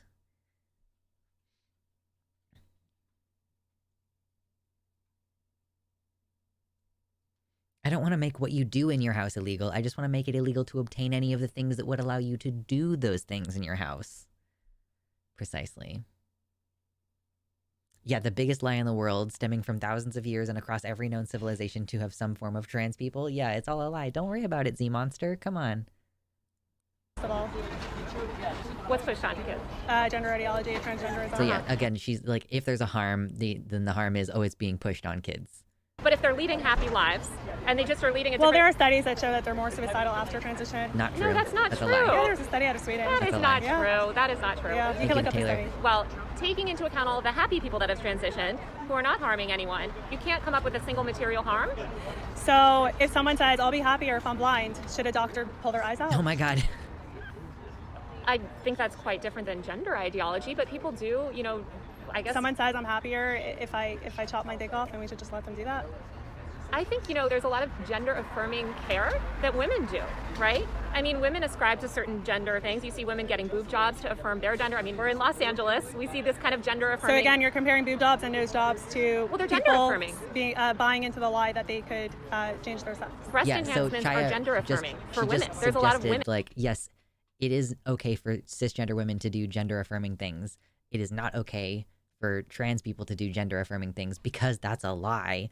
Like, it's literally just, oh yeah, it's different when I do it. It's okay for me to do it, but not okay when you do it. Also, yeah, the terminology, oh, it's okay, you're gonna chop your body parts off. Like, yeah, okay. That's not how any of this works, but all right. Use whatever language, I guess, fuels your argument the best. I don't think Taylor using I believe in gender ideology is helpful, not gonna lie. I don't think it makes a difference in this particular instance what you specifically say. If you say, I believe in gender ideology or I support trans people, like, because I think if you say I support trans people, they're going to hear I believe in gender ideology anyway. And like the thing that they're saying when they say gender ideology, they mean a certain thing that is like, you believe that people can change their gender. And like, yes, I do believe that. Just because they're calling it a stigmatized term, like, okay, you can call it gender ideology. Like, I guess, yeah, I have an ideology that you should be able to do this, that people know themselves well enough to be able to do this. So yeah, it's like, if I were to say, well, I don't believe in gender ideology, I simply support trans existence, then they're going to go, oh, well, you're trying to wiggle away from what your actual position is. And it's like, no, like, yeah, gender ideology includes that kids should have access to gender affirming care according to what they say. Therefore, based on their definition, yes, I do believe in gender ideology. And like in this moment, arguing over the definition on that is just not a useful way for Taylor to spend this time. There have already been several points where Taylor could have cracked down on something and she let it pass. So, she's trying to cover as much ground as she can in an interview that's less than an hour long. When my brother was 14, he had a little stomach ache and the doctors ripped him open and chopped out his guts, i.e., they took out his appendix. His perfectly healthy body part. How dare. Women that feel small-chested, they feel like it would be gender-affirming for them to have plastic surgery. And they're allowed to do it. And I noticed that you don't critique that. I guess I'm curious, Chaya, Oh, it is Chaya. There are a lot of people that have ideas about women, right? And about what makes a woman, right? What makes a appropriate woman? How should a woman? You're saying you're against people sort of like living lies or living outside this ideology that you've constructed. Some might say, look, we're both women over the age of 25, working. I certainly don't have kids. they might consider that not okay for a woman. Do you think it's up to that? Do you think it's okay for them to dictate how, you live your life as a woman? Do you think it's up or sort of where does that line get drawn? So again, you're comparing boob jobs to a teenage girl chopping off her breasts? Well, first of all, teenage girls get boob jobs, but breast enhancements are gender affirming for many women. I'm asking you, why is it that people have to live under your sort of view of gender? And it's not my view, it's science. It's facts, it's biology. But biology, if we're talking biology, there's a spectrum of gender. There's people that are intersex. That is a very rare medical condition that has nothing to do with someone It's so interesting watching this play out because it's like I can predict everything that's going to happen in this conversation. You bring up one point, they bring up another point, then I bring up this point, then they dismiss it with this other thing. Like, I guess the only thing that's unpredictable about it is the manner in which Shia is choosing to deflect. I guess,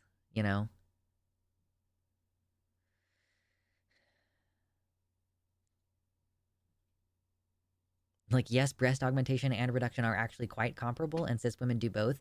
Like, I don't know why. Yeah, I think I need Taylor to be like, yes, I'm asking you, what is the difference between a cisgender woman? Like, she needs to drive this forward. What is the difference between a cisgender female teenager getting a boob job to enhance her breasts versus a trans girl who's a teenager getting a boob job to enhance her breasts? Like, we need to, what actually is the difference? I mean, the difference is she doesn't believe that trans people should be allowed to get the things that they want.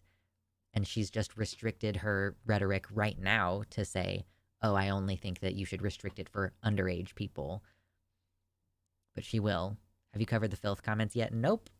I was saving that for the end. Somebody get this woman on with nominal Naomi. Oh, she would never. She would never. That they could be the opposite gender. I guess I'm still kind of struggling to understand how you think, if your view, say tomorrow Trump is elected, he says, all right, we're going to all live by Haya's, decisions, right? What about all these happy trans people that are living their lives that are not harming anyone? What harm are they doing by living their life as a woman who've medically transitioned? They're adults. I understand you have problems with kids, but with adult trans people, what's the harm that they're doing to society? To society, they're spreading a lie that is affecting children also. So you just believe gender is a lie. And what if somebody said to you can't change your gender. And what if somebody said to you, you're not a real woman?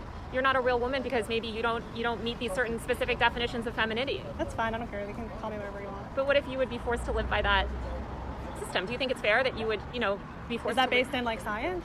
Well, I don't think any of it's really based in science. Well, it is. Gender is a social construct.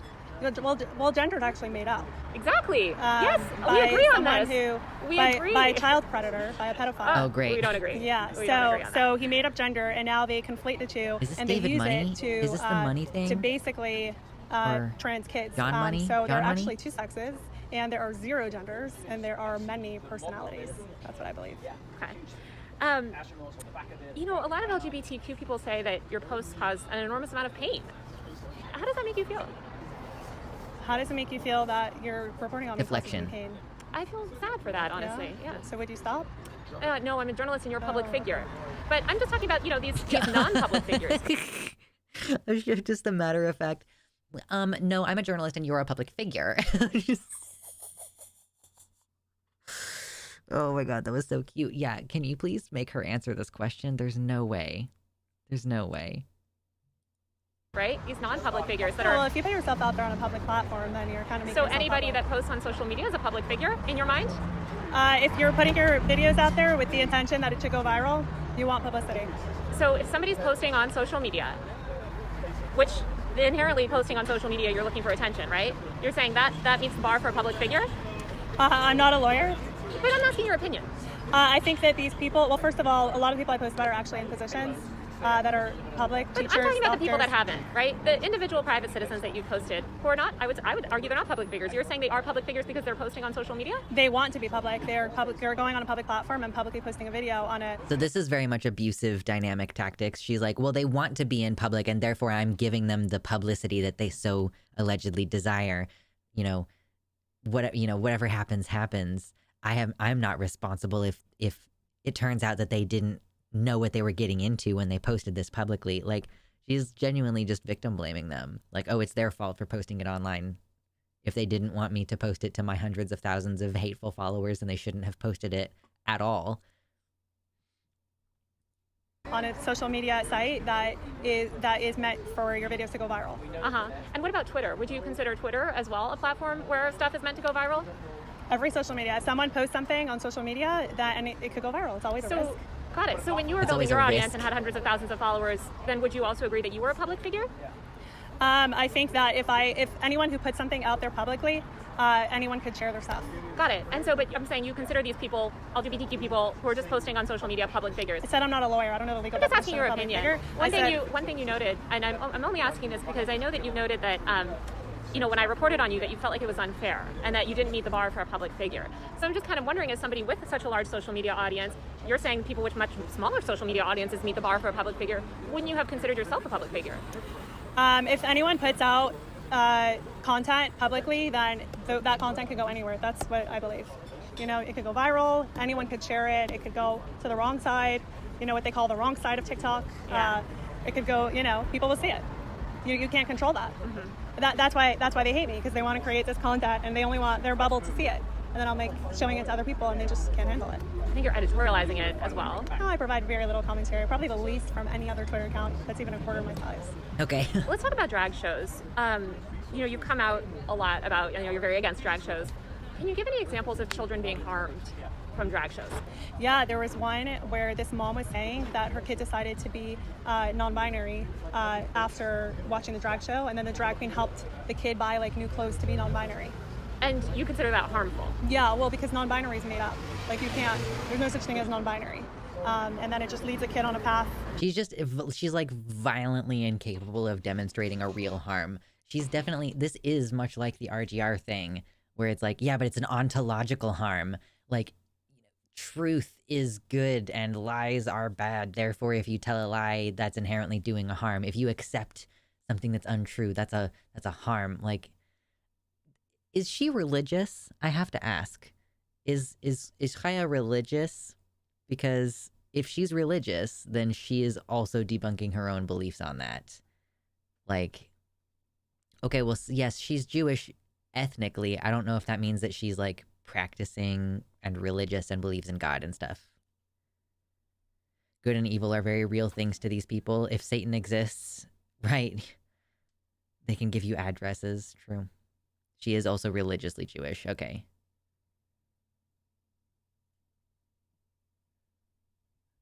I don't think that hair is a wig. I'm pretty sure that that's her scalp right there.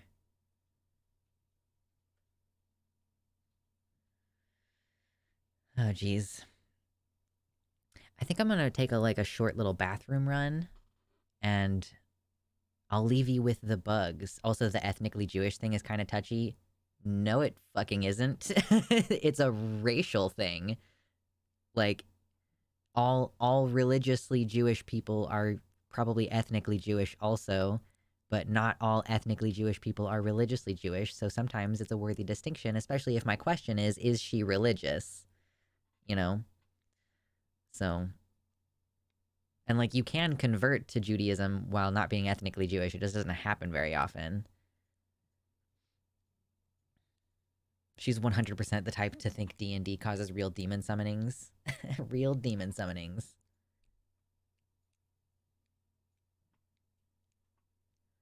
I don't think she's truly religious. These types generally only pretend to be. Yeah, I don't have any idea. You can't, anything she says about it, you can't verify as true anyway. She could even be going to temple and going to synagogue every week, and that would still not be evidence of her personal beliefs. Anyway, I'm gonna leave you with the bugs, and I'm gonna go to the bathroom real quick, and I'm gonna run through my kitchen and smell the delicious pot roast smells, and we'll be back momentarily. Only brief momentarily a break. And then we'll jump back into it. And then we have more stuff to talk about afterwards. Oh my god, it's such a busy day. And we hit 100 likes just now. Thank you, everybody. Someone donate while I'm gone. Give me $5 donate. $5 reward for going to the bathroom. $5 reward for washing my hands after going to the bathroom. Okay, see you in a minute. Bugs.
Rawr, rawr.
Okay. Jump scare. Hey, yes, you did hear a rar from stream. That's the sound that it makes when I get a donation. Thank you so much, Hezahay, for the $5 dono. Says congrats for bathroom break. High five. Thank you very much. I need that kind of support, okay? I need to know that I'm being supported. I don't let my cat follow me into the bathroom, so I need to know for sure.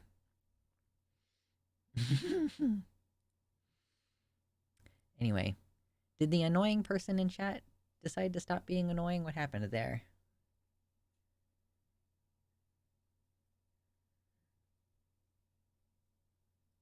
The whole idea of Jews being racially Jewish is like a very new... Okay, well, the reason why I even think about it is because if you are ethnically Jewish in certain ways, you can be more likely to get like BRCA2 deformations, like ovarian cancer and breast cancer, in a way that like other ethnic groups don't have the same prevalence of that problem. So it's like, you know, it's the way that like racial lines are kind of arbitrary and whatever. But, I don't know. $5 dono, thank you so much.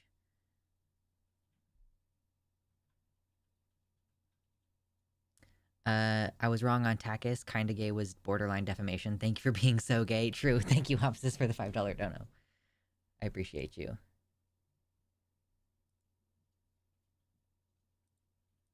And now we're halfway to the goal. Look at that. Wowee. Wowee.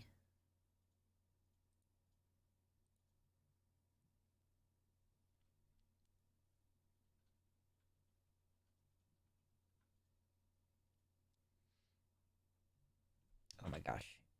Yeah, I agree that, like, I think other groups are often overlooked in that conversation, for sure.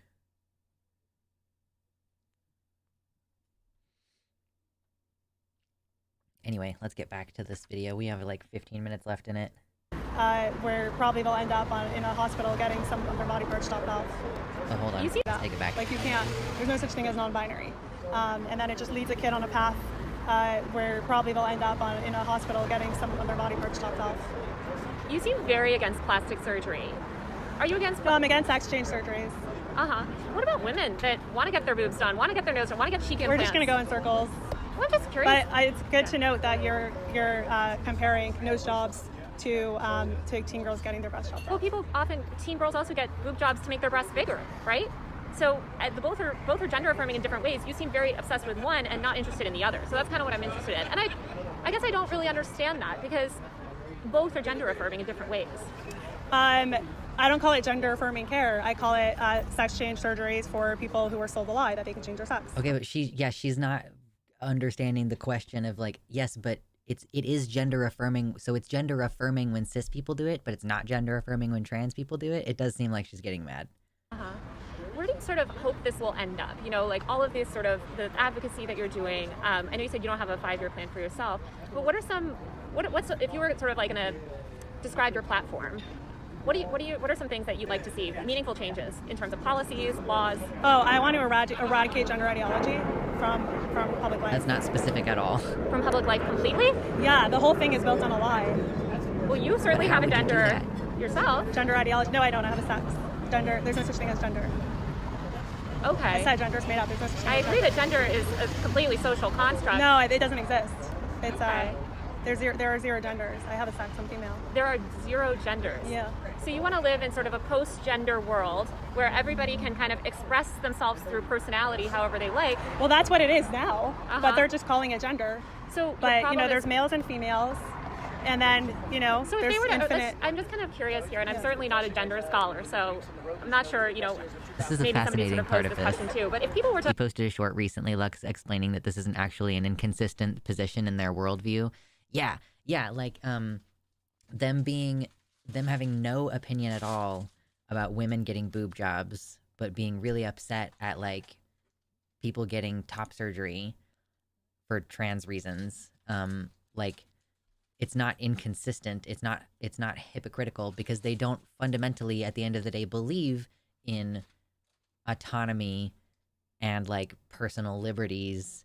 They believe in rigidly reinforcing their own gender ideology on other people. So they're being consistent when they say it's okay to do surgery on intersex babies, but it's not okay for a trans teenager who's suicidal to get the surgery that they say they need. That's not hypocritical. It's not inconsistent. That is them being 100% on the level with their worldview and imposing it on other people. So you can't try to accuse them of being hypocritical on the autonomy issue because they don't believe in autonomy, and they only ever say that they believe in autonomy when it serves their narrative, like with something like the vaccine bullshit. let's just say, you know what? Fine, we eliminate male, female, non-binary, whatever gender. We eliminate that. We're all just people, or we identify by our sex. Would you still be okay with people, wearing dresses if they appear to be biologically male, or women shaving their head, things like that? Are you still okay with that as long as they're not calling themselves by a different name? Don't sexualize kids. That's what I'm against. Okay. But I'm just saying, like, you want to live in a Dodge the question entirely. Just completely. I refuse to engage the question. Wow. gender world where there's no gender, right? And anybody can just have the personality and express themselves however they want. That's how it is now. These people who are calling themselves a different gender, But I'm just saying, you're not right, really and your issue is with the language around that, right? So I'm saying, let's eliminate the language. All right, do you support people, adults? Let's just talk about adults for the sake of this discussion. Do you support those adults having bodily autonomy, dressing, acting, painting their nails or shaving their head or doing whatever they want to do to express themselves? I don't care if a guy wants to paint his nails. So you don't care about... Leave the kids out of it. Don't sexualize the kids. Don't confuse the kids. So speaking of sexualization of kids, I think one group of young people that's constantly sexualized is young women. What are your thoughts, and why haven't you, come out more against some of the sort of sexualization of young women, especially in the right-wing media ecosystem? There's a focus on youth and women. There's a focus on sort of women under 25, women losing value with age. This is stuff, that's been... I'm a on woman Daily Wire. in the conservative movement. I never once felt sexualized. You've never felt sexualized yourself, but I'm saying, why don't you speak out about sort of sexual abuse in the straight world, I guess? So you just changed topics. No. I'm saying, like, you're saying we're against the sexualization of kids. Yeah. One group of children that's constantly sexualized is young women. 13-year-old girls, 14-year-old girls are constantly sexualized on the internet, often by conservatives. So I'm wondering, especially given, what some commentary has come from like people at the Daily Wire, for instance, right? They've made comments about young women losing value with age, which is kind of a... We love an interview happening on the street. So yeah, there's an airplane, and then the camera guy is like trying to adjust something, I guess, with the microphone, and so he's like covering up the lens a little bit with his finger.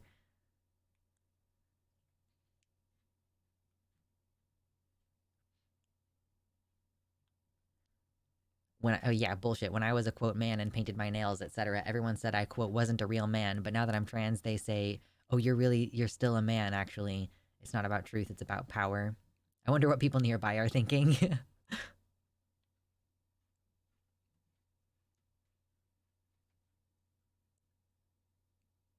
Mobile birthing units, as they refer to them.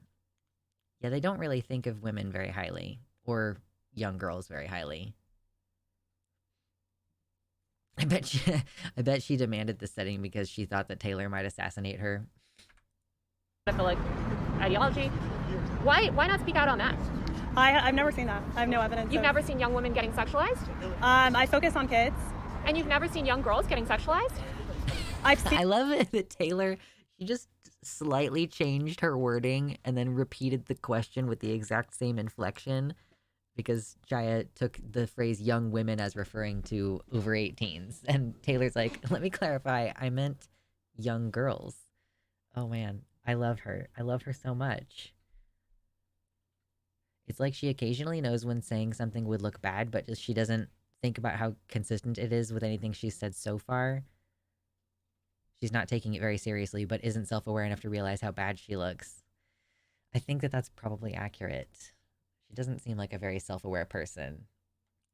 Seeing young girls getting sexualized, I'm referring to the Daily Wire thing. I can't answer Okay, for that. but let's just talk about young girls. Why don't you speak out about that? Why don't you speak out about sort of heteronormative cisgender men, traditional men, sexualizing young girls, young female girls? I speak out about the sexualization of kids. But you don't speak out about sort of the sexualization of kids by straight people. I don't discriminate on who's sexualizing the kids.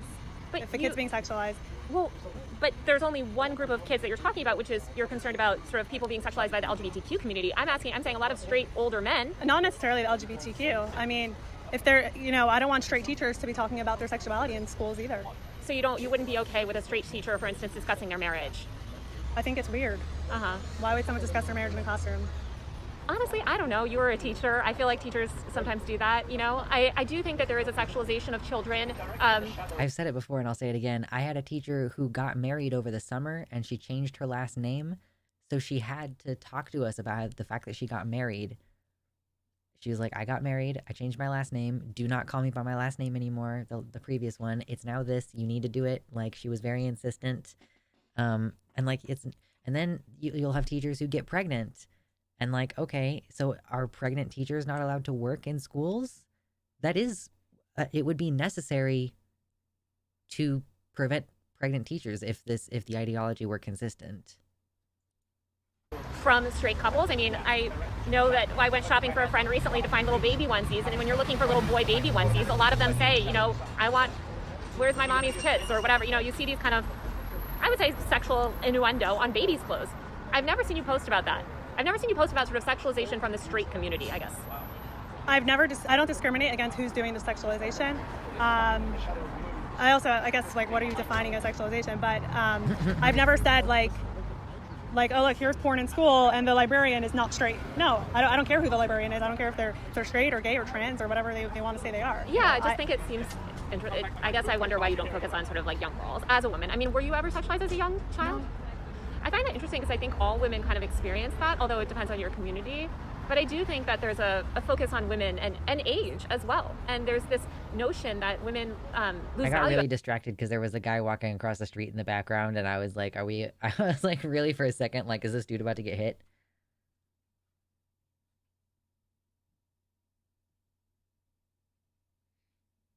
In the 1940s, they would make pregnant teachers take extended leave. The conservatives are trying to go back to the 30s and 40s in their mentality towards schools. Mm-hmm. True. Okay, I'm going to take this back a second because I wasn't listening at all. I was watching that dude cross the street. They're straight or gay or trans or whatever they want to say they are. Yeah, I just think it seems... I guess I wonder why you don't focus on sort of like young girls as a woman. I mean, were you ever sexualized as a young child? No.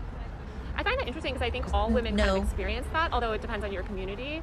But I do think that there's a focus on women and age as well. And there's this notion that women lose value as they age. And I know I hear that all the time in my comments from conservatives. I've never once seen that. Actually. You've never seen that? No. I feel like I've never seen a conservative figure say that women lose value when they age. Why do you think there's such an obsession about women and ages then? Women, I've never known there was an obsession. I don't know. Really? Yeah. Huh. Women and ages? Yeah. There is a notion, especially platformed by conservative media, that women lose value as they get older. You see this espoused constantly when people are talking about reproductive capabilities. Oh, her eggs You're are saying dried when up. they promote like family values, like, oh, you should get married and have kids? Is that what you call sexualization? No. I'm talking about more derogatory remarks made against women and their age. I bring it up because I think a lot of your fans seem to obsess about women and ages, and so it's misogyny at its core, and I never see you speak up about that. So I was just kind of curious about. Yeah, I mean, I guess I'm wondering like why you don't speak up about the sexualization of kids. I don't think it's... Again, you're being interviewed right now. She's being interviewed. Like it's like it is bothering me on a like social level that she doesn't understand the dynamic that you're agreeing to when you agree to be interviewed. You don't generally ask a lot of questions of the person who's interviewing you. The problem. I guess I don't see as much. If I saw an example of a child being sexualized, of course I have a problem with, certain things. I will actually, I will say. So do you think we should give kids porn in school? The images of like gay sex? I had I went to public school, and in public school, at least when I was growing up, we were absolutely given literature, explaining sex, educating people. It had pictures of like anal sex? Oh, absolutely. And it actually talked about condom use. What grade? I don't remember, but certainly probably middle school. I think that's when we had sex ed. So you think like books like Gender Queer, This Book is Gay, we should give that to kids in school? I have not read those books, so I don't know. But I do think that it's important to educate kids about sexuality, if nothing else, because, I have spoken to women that were abused sexually when they were young, very young. And one thing that they've told me is that they wish that they had the language to talk about it, and they weren't educated. They grew up in I only know two that I've spoken to about this, but they've grown up in sort of societies where they weren't very educated about sex ed. They didn't receive sex ed in class. They went to a Catholic school or other types of schooling. And so I do think it's really important for kids to understand sex, because as we all know, a lot of teenagers can be sexually active, and I think sex education is important to promote, healthy attitudes, healthy understandings of sex. I mean, these are human bodies. You can't just expect to send kids off at 18 with absolutely no sex ed and then think that they can function in the world. So we should give kids like pictures of gay sex in middle school and actually elementary school, some of them. I guess I'm wondering what you consider that. I think. Do you want to see a picture? Well, I don't know, but are you talking about the ones that you posted on your Twitter account? Yeah. I guess those don't look like what I received when I did sex ed, but I think sex ed is important because it actually helps. So you didn't have those types of things when you were in school? Oh no, we had sex ed. I'm saying the images I posted on my Twitter. When you had sex ed in school, did you not get books with graphic imagery? Pictures of gay sex?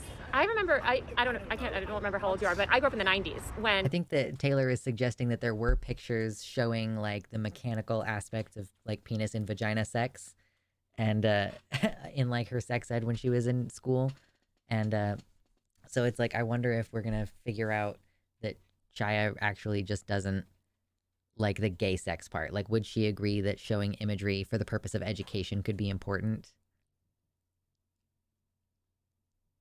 Like, there's a difference between presenting something mechanically for education purposes versus presenting something erotically for the purposes of titillation. Even in the law, there's a distinction being made there. TBH, elementary school seems way too young to show sex of any kind. Maybe at high school it would be appropriate. I mean, I guess, like, I don't know. I'm not a professional child educator, right? We need to have some kind of sex education in elementary school so that we prevent elementary school kids from being sexually abused and then not being able to talk about it, right? But I don't know what that entails at all. I wonder if Rajik went to religious school herself or if she was homeschooled. I mean, I don't know. Did she go to public school? Yes, she's been essentially saying the gay part is the problem this whole time. HIV and AIDS was a big thing, and we certainly learned about gay sex in school. So those pictures I posted on my Twitter, you had graphics like that? I actually don't know. I don't remember, to be honest. But I do think that it's really important to educate knowing those kids. pictures, you seem to know very well what those pictures are. Do you think that? I don't. I've seen you kept referencing it. Well, I've seen you post things, then but I don't pull know. It up. But I think, I guess I feel... Because we need to put this into context. Yeah. Well, we won't know the context, of course, because we don't know the context of how those things are being taught. Oh, so we could give kids like pictures of gay sex as long as it's in the proper context? I don't know. I mean, it's up to the educator to determine, right? I don't know. I guess I'm kind of curious, Kaya, why you sort of focus so much about the LGBT. You keep mentioning gay sex, but you don't mention straight sex. Why is there such a focus on the LGBTQ world? Oh, I don't want pictures of sex in school. Any pictures. So you don't think children should receive any sort of sexual education, straight or gay? I said I don't want pictures of sex in school. But you think that they should receive picture-free sex education? No, I think we discussed this earlier. Okay. Yeah. I'm curious kind of how... So the thing is that she basically said earlier in the response to like, what should we do as far as sex education goes? She was like, well, I think that we need to take it away from schools until we can figure out how to do it in a way that's appropriate. And then I think she was basically suggesting that we would start doing it again. But the thing is that the question was, what do you think would be appropriate for... This is the thing. It's like, when you're talking to someone like Shia, you have to talk like a fucking lawyer, or she will weasel away from your question. Like, and I find it so fucking infuriating to talk to those kind of people. And like, it just makes me feel like any conversation with her is absolutely pointless, because she is not there to actually have a conversation with you. She's there to catch you out on every single thing you say. Like, that's her goal, is not to talk to you. Her goal is to catch you out. Don't talk like a lawyer. Talk like the very patient parent of a 5-year-old. Talking to her is like talking to a terrorist. You know? A gotcha queen. Gotcha queen. You're thinking, you know, when you think about the way that you put out content and the way that you think about growing your media empire. Here, this is a blowjob. I don't know what book this is from. Genderqueer. Okay. So should this picture of a blowjob be in elementary schools? I've never seen a book like that in elementary schools, but I have no idea. It has been. I posted about it, yeah. So tell me a little bit about... So should it be in elementary schools? I have no idea the context. I have no idea. So in what context is it okay if it would be in I elementary have schools? absolutely no idea. I have absolutely no idea. I would not... I don't know, Kai, because I haven't seen the rest of that book. I don't know what's in there. I don't know the context. But there is a context that it would be okay to give kids pictures like that of gay sex, anal sex in elementary school? I guess sex pictures in school, I don't know. Because you know who I would defer to on that? Just because neither of us are sex educators, I would defer that question to a qualified professional, a sex educator, and say, hey, you're an expert. You've treated tons, you've educated tons of people. You're a full-time sex educator. You've really studied this. What are the appropriate boundaries? I don't think that myself as a journalist or a media personality, I don't think I'm the right one to make that decision. And I guess I'm wondering why I have seen sex educators say that they want these books in schools. So then you're okay with it? I think I would want to talk to the sex educator and rely on whatever the sex educators say. Okay. I'm wondering why you feel like you're qualified to be a sex educator when you have no background in that. I don't want to be a sex educator. I just don't want to give kids porn in school. I totally understand. Tell me a little bit more about sort of, just like, okay, we're just going to move past it. topic about your content world. You put out a lot. You've got a whole staff now. How do you see your business growing, and what areas would you like to expand into? I'm not going to get into my business strategy. Do you see yourself? I've noticed that you've been doing more video content. Are you leaning harder into Rumble? I like doing video content. Do you have a partnership with Rumble? No. Would you? Maybe. What are your thoughts on sort of the way that Twitter has evolved? I love Twitter. It's the best. I love Elon. Elon rocks. Oh, blurring my Elon community. saves free speech. Yeah, maybe. Not like on the phone. Have you talked? Would you meet with him? Yeah.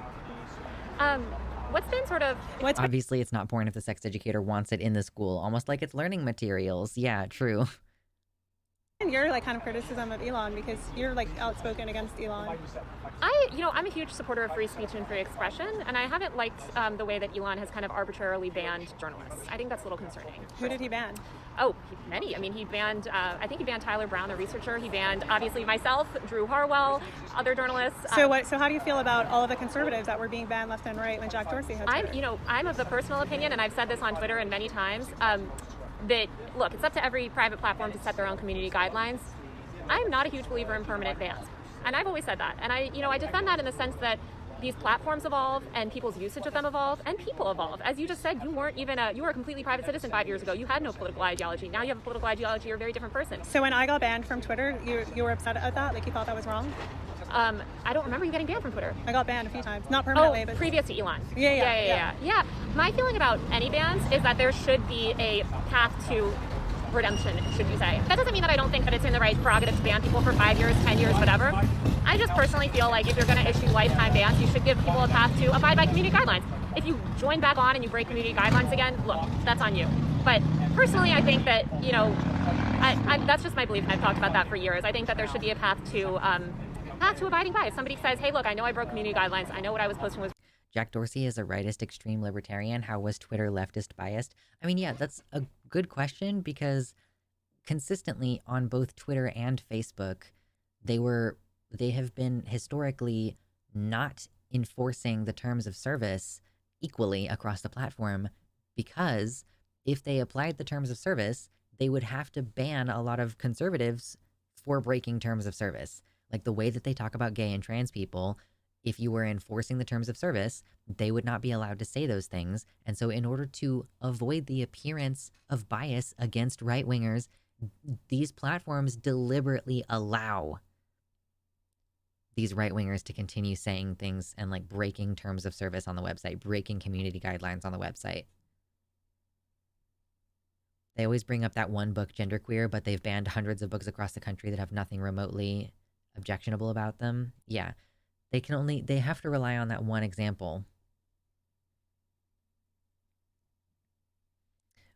We're all thinking it, but just saying it, sex ed not covering oral sex would be pretty dumb. I mean, you can get STIs that way. You have to talk about it. You have to talk about wearing condoms and like, and frankly, yes, there should be education about anal sex. Like, straight people are going to try it. Gay people need to know how to do it. You need to know how to do it safely because you can do it in a way that you can injure yourself.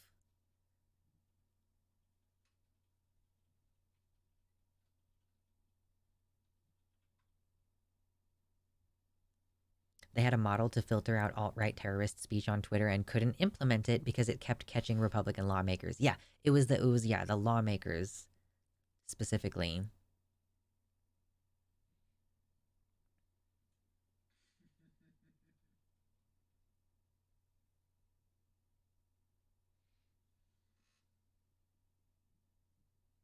Ball, I think I want to draw my attention to you right now.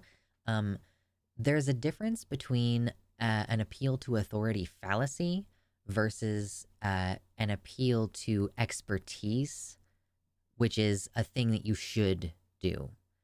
Like, if I were to just say, I'm right because, I mean, honestly, an appeal to authority fallacy is more like I'm right because I'm in charge, or like because I'm the president, therefore I'm correct. That's like, there's a difference between like appeal to authority, like this person is right because they're in charge, versus I'm going to defer to the experts who study this. Like, if you go to school to learn about sex education and you go to school and you learn about child neurology, um, then you have knowledge that I don't have. If you study, okay, children express curiosity about these things at this age, and if children are engaging in these activities by this age, then we need to discuss these things before then.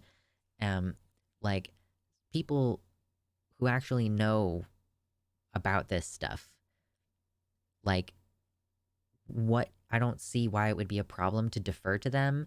And I think that it's like, you know that you're making you know that you're not using a good argument if you're going like, well, what if they want to show hardcore porn? It's like, no one is going to suggest that. You know that you're doing basically a straw man. Like, no sex educator is going to say we should have hardcore porn in the schools. I don't think it is a thin line. Like, if the experts are saying we need to educate in this way at this time, and that sometimes is going to include showing imagery. Like, like, I have met people who have told me that they thought that the vagina was like on the front of the body. That, like, because, a lot of the times in movies, you see people having sex like facing each other like this, and a guy's penis is on the front of his body. So I've seen guys say, I thought that a woman's vagina was like on the front of her body, like my penis is on the front of my body. And so little things like not having to fumble around and like just having the education in the first place. Like, this is what bodies look like. This is how bodies fit together.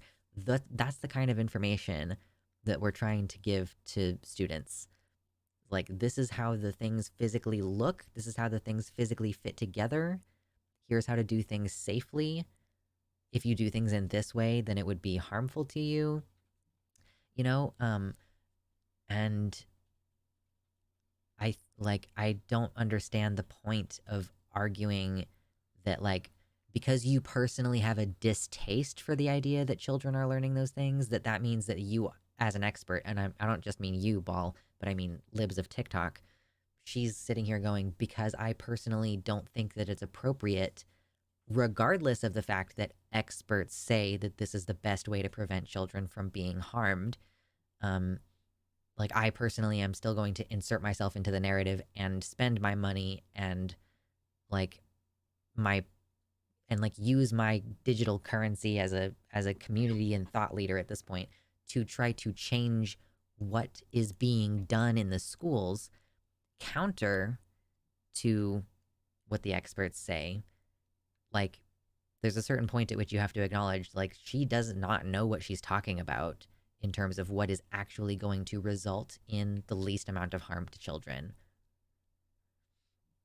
And true, if an expert starts spouting things that are false and go against what the actual research shows, then that person is no longer considered an expert.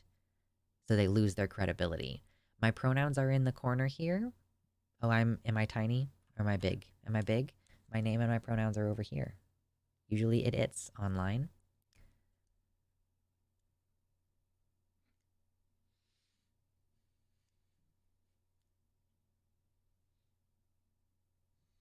I'm big. It's true. Soon after kids get access to smartphones, they have access to porn anyway, so it's a good idea to teach them that there's a difference between what happens in porn versus what happens IRL.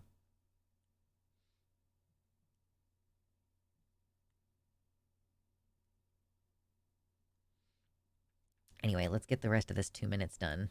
Wrong and in sort of violating those rules. I could see tech companies allowing that back. And actually, that's what Elon has done, right? I mean, he reinstated all those people that were permanently banned. Elon is the greatest free speech warrior, I think, of all time. Okay. Cool. Well, I try to think what else. I feel like I've gotten through Yeah, most I think of these that's things. it. I think we're good. What else do you have going on? Nothing much, you know. I'll just continue making fun of the media like I do best. I still can't, I don't think you answered me to begin with, but what are some of your favorite media outlets? I said I like independent journalists. But who? Like some of the people I follow on Twitter have the best news. Like who? Like who are your top three? I would say, first of all, I love Daily Wire. You know, I like Ben Shapiro, Matt Walsh. I like everything they do. I really like Jack Posobiec. Shout out to Jack, he's great. I like Mike Cernovich. He's cool. Okay, she's gonna start listing a bunch of right-wingers. That was a really good interview from Taylor Lorenz. Very good shit. Legit question on my end, is they, them fine? I mean, they, them is fine. I'm not going to be upset. I still use they, them most of the time in my life away from the keyboard. It's just not the number one preferred. Is your okay when referring to you in first person? So that would be second person. Not first person, second person. And yes, you can still say you and your to me. Thank you.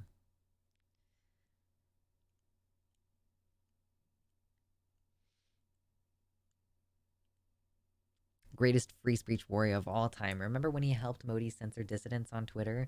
Shh, no. No. Nuh-uh. I learned how to better express my gender identity with the help of Bugs Bunny dressing femme and singing classical opera.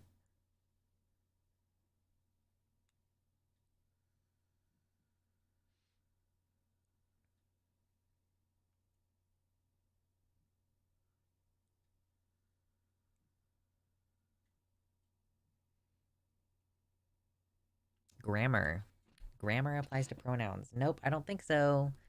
I think you're lying. There's no pronouns, no gender, no nothing. None of it exists. Oh, Jiminy Christmas. Jeez Louise. It did smell really good in my kitchen earlier, by the way. I went through the kitchen and I smelled the delicious pot roast that I'm making. And it's gonna be yummy. It's not gonna be ready until like 7 though. Right about 7 is when I'm planning to eat dinner tonight. So after stream, I get to make myself some lunch. Ooh-wee. Little video react segment. Yes, pot roast is yum. I am making burgers tonight. I made turkey burgers 2 nights ago. Turkey burgers, I think, are a really good way to just get like a meat alternative, like a beef alternative. Because beef obviously has its issues with it being somewhat carcinogenic. So if you can just swap it, then, you know, if you still season it with all the same seasonings, it can still be like a good burger night. Just, I'm kind of missing the specific beef flavor, I guess. Lux, did you ever read the series of Unfortunate Events? I did, but it's been a really long time. What person, first, second, or third, would we say those books are in? It's written as the author talking to the viewer about the Baudelaire kids. I feel like that could be any of them. I think that's generally considered. Well, I guess.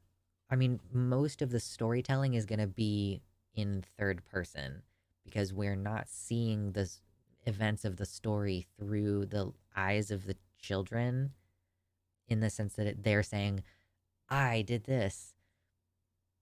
Like, it's the author narrating it. It's just the author narrating it in a way that is more explicit than usual. I don't think I ever even got to the end of that series. It was one of those things where it just, like, the books kept coming and they wouldn't stop coming, and I got bored after a while. Chuck Palahniuk wrote a book in second person called Diary. Cool. Yes, Brenna, meat in general is not good for the environment because of how it's produced. Let's not do veganism chat today.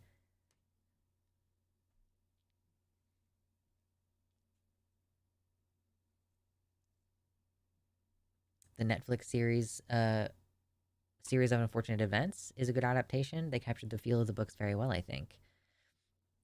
I was thinking about rewatching the old movie with Jim Carrey in it just to see if I could enjoy it as a Jim Carrey movie instead of hating it as a movie that didn't follow the books very well.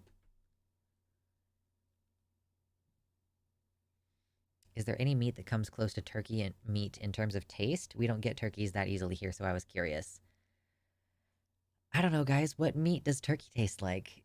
It's like I don't really think of turkey having a very strong flavor, but it's a bird flavor. I mean, it tastes like chicken. I don't know. I have not eaten very many other types of bird, so I couldn't say, "Oh, it tastes like a grouse" or "it tastes like quail." I don't know. I don't know.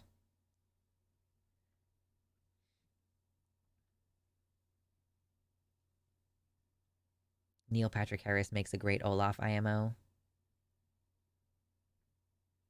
Fight Club is a good example of weird perspective from Palahniuk that translated better to film than it even was in the book.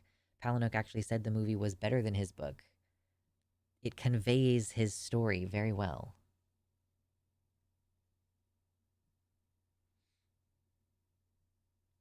Goose? I've never had goose. I've never had duck either. I could get duck. I went to a different store than usual. I drove out of my way to go to a grocery store that might have whole chickens that I could cook, that I could like cut apart and cook. And I found out that I could also buy a whole duck, and I've never eaten duck before. And I don't honestly think that I'm really psyched to try to cook it myself because it's like a really fatty meat, right? It's like a really, frankly, kind of a dark red color um, for it being a bird. Duck is very greasy. Be careful not to let it get too dry, compensating for said greasiness. I think duck is bland. Yeah, I don't know that I have any intention to try it. Duck meat was like tender lamb, and I did get lamb once recently because I found some on clearance, and it was pretty good. It was pretty yummy. It cooks up a lot faster than you think it's going to.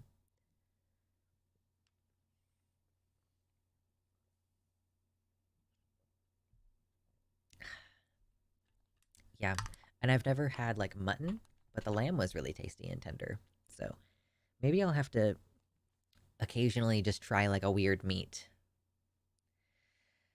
Oh gosh. Okay. Our main story tonight. Goodness gracious. I don't know if I want to get to the main story yet because it just seems like I'm gonna not want to stay on stream afterwards.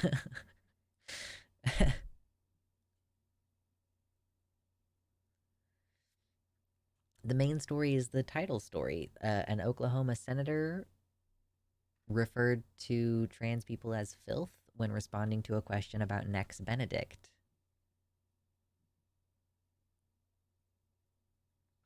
Turkey tastes maybe like a cross between chicken and duck. It definitely doesn't taste like grouse, quail, pheasant, or any other game bird. Consensual cannibalism discussion? Oh, we want to have a discussion about consensual cannibalism now?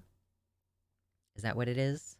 By the way, if you have not yet hit like on the video, hit like on the video. Let's see how many we can get today.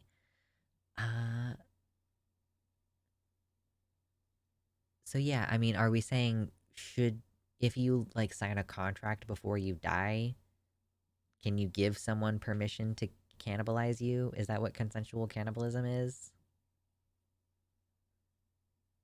Potato is so delicious. I love potato. I'm making potato right now. Potato in with my pot roast.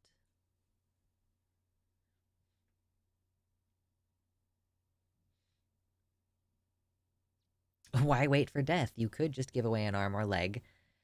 I don't want there to be a profit motive for selling your limbs. I think, there's already a black market profit motive for selling your organs, and we generally don't think that that's a good thing, right? Rattlesnake and chicken taste shockingly similar. Ground rattlesnake burgers are pretty good. Bull snake makes good food too without the poison danger. Wow, okay.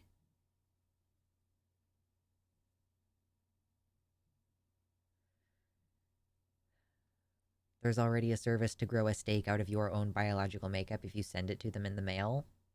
So you could eat a steak of your own meat?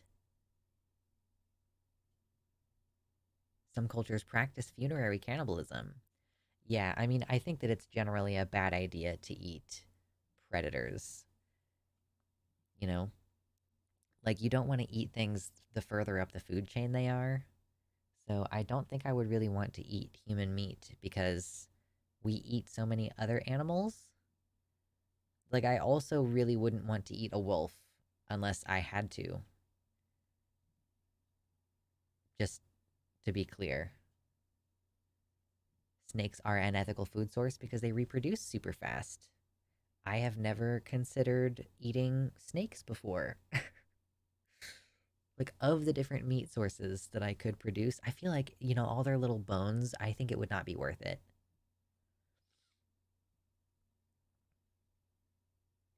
I also would not want to eat orcas. I would also not want to eat bear meat.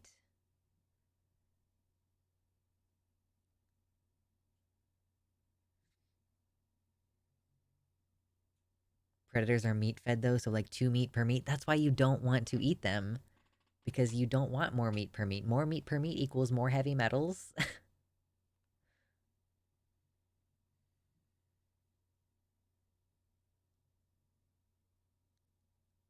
Rattlesnake and cactus pads have been there for me in a pinch in the desert, not gonna lie. Also, bear meat is fantastic. Needs to be fruit-eating bears, though. Yeah.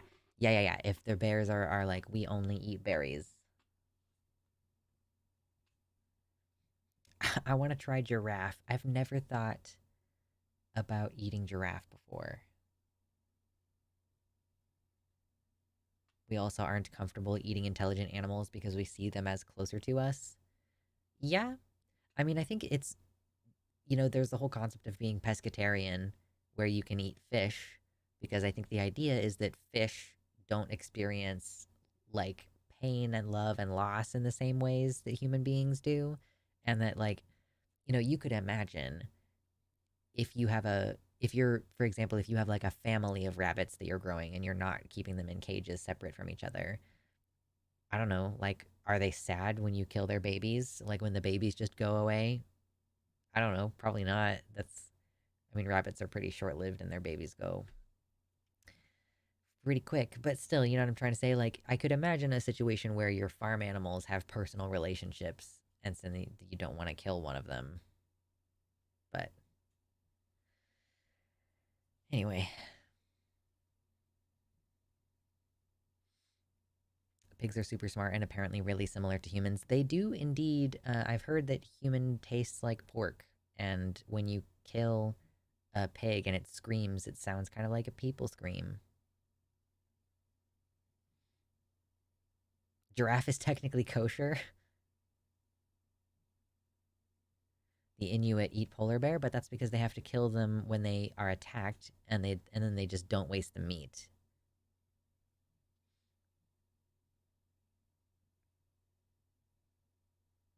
What a wonderful conversation we're having about eating human beings. Jiminy Christmas.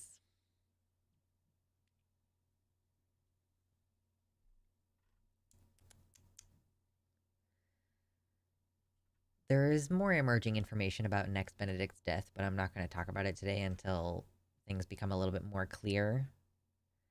Anyone ever try horse? No, I've never eaten horse.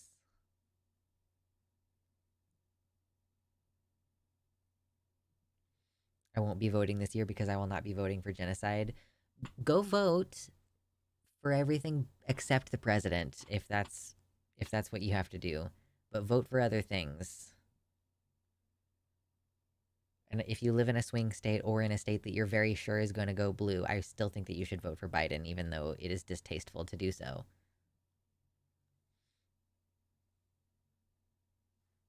I've always wanted to try ostrich egg. They're so huge. You know, you could make a gigantic omelet. You could make an entire, like, 6 family size omelet out of one of those things. It's like the equivalent of 24 eggs or something crazy like that.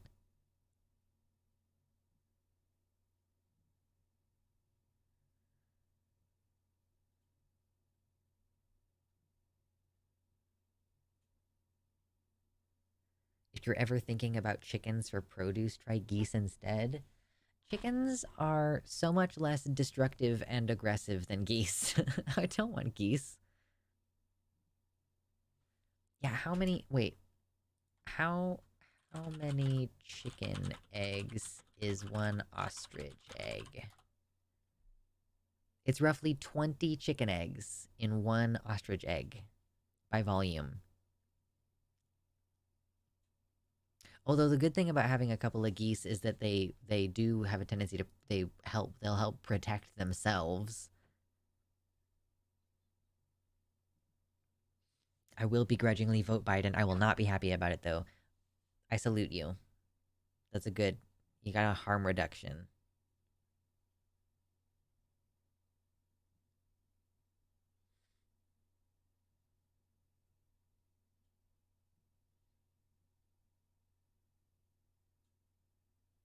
Guinea fowl and peacocks? Ooh, peacocks. That way you have pretty feathers as well. I live in Kansas, so I don't have to vote for Biden. Because he's not going to win here anyway.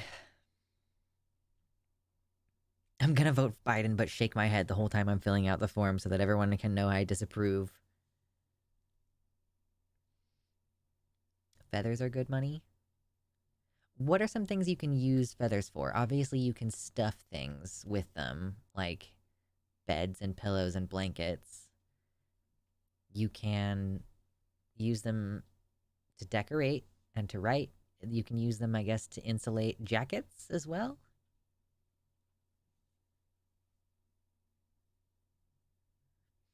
My county is stupid red and Trumpy as hell, so my vote, he loses in my county either way, true. Is it illegal to mail feathers? Is it any kind of feathers, or is it only the kind of protected feathers?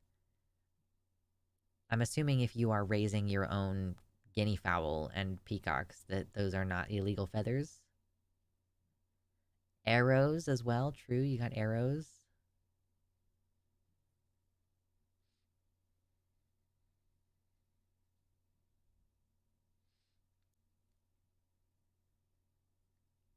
Down is useful for stuffing things, but feathers are more for decoration. Okay.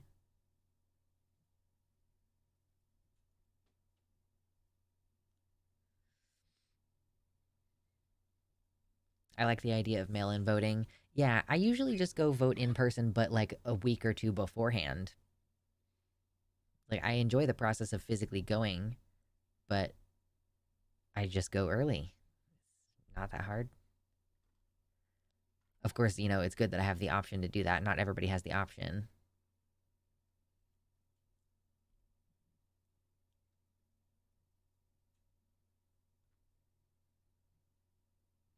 One thing that I do miss about my state going all mail-in, I really liked voting in person. I don't know what about it. It's kind of nice. It's more of an experience. Yeah, you're going and you're like, okay, here I am. We're doing things.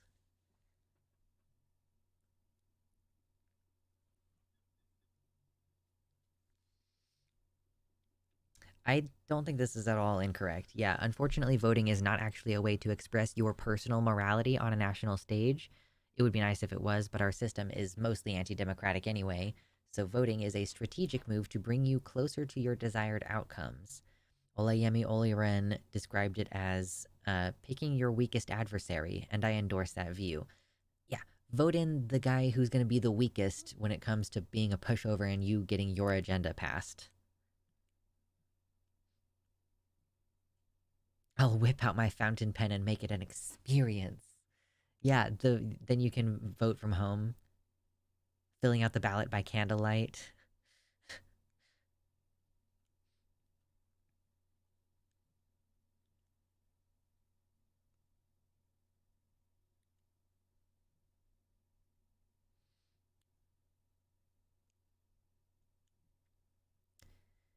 Would you get a specific type of goose, or could I say, like, get a Canada goose or something? And then someone responds, get anything that's going to be accustomed to your climate.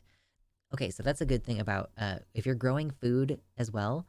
Like, I have some heritage seeds, some like heirloom seeds, which means that they've been grown by the same people who've been growing them. Like, they harvest the seeds at the end of the season or whatever, right?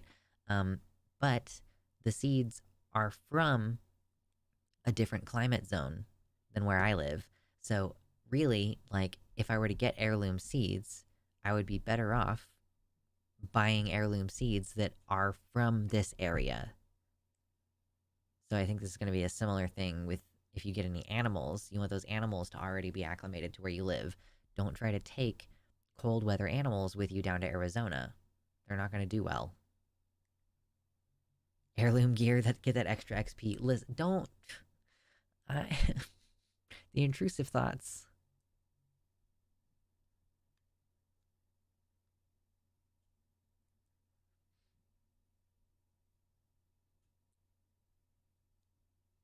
Don't go to Arizona. It is a bad place anyway. I wouldn't recommend going there. I wasn't going to recommend going there anyway. Jeez. I have so much hair, you guys. So much hair, and it's so wavy. I got some curl cream, and I think that curl cream might be a little bit too heavy for me, but it's fine. 11D1 likes. We have 111 likes. I love that for us. Look at us today. Okay, I'm looking at my news items for the day. I have some news items teed up. Oh, I learned a horrifying fact. Apparently, there is such a thing as immune amnesia that can sometimes happen to you after you catch the measles. So it's a mysterious phenomenon that's been with us for millennia, although it was only officially discovered in 2012. Essentially, when you are infected with measles, your immune system abruptly forgets every pathogen it's ever encountered before. Every cold, every bout of flu, every exposure to bacteria or viruses in the environment, every vaccination. The loss is near total and permanent. Once the measles infection is over, current evidence suggests that your body has to relearn what's good and bad almost from scratch. So if you needed another reason to wear a mask, the measles is spreading right now. And that would be bad for you.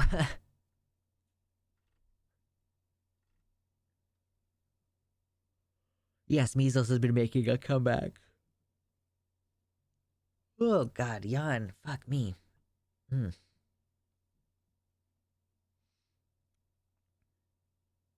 Regression. The MMR, measles, mumps, rubella.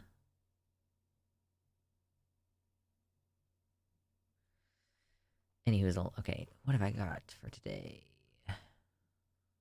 Time to get another MMR? Polio gonna come back too? Fucking right? Devolution.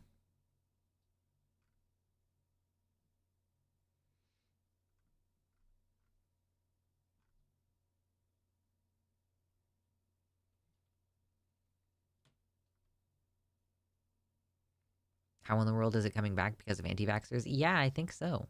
I mean, also, COVID reduces immune response. So even if you are sorry, even if you're vaccinated against measles, you can still come in contact with it, right? And if you come in contact with it, but your immune system has been damaged by COVID, like, yes, your system might recognize the measles and it might start to do the things it's supposed to do to fight it off, but it might not be as effective at fighting it off, which then means that you develop a measles infection instead of just you come in contact with it and your body squashes it.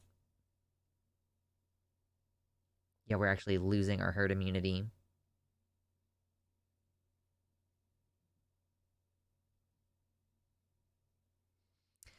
I thought the United States made measles vax mandatory in primary school years. Is it just people not getting it updated?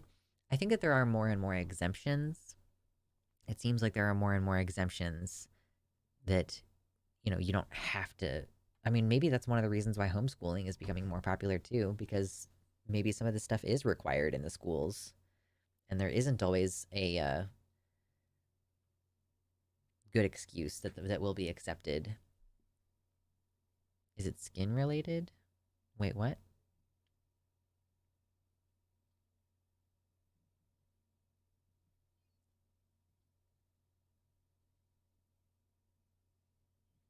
It's from people not getting vaxxed. Measles needs over 90% population vaccination rate to stop it spreading. Love it, love it, love it.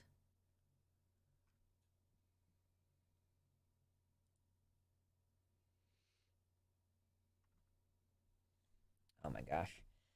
I don't like doing the news. I don't like doing segments anymore. Nah.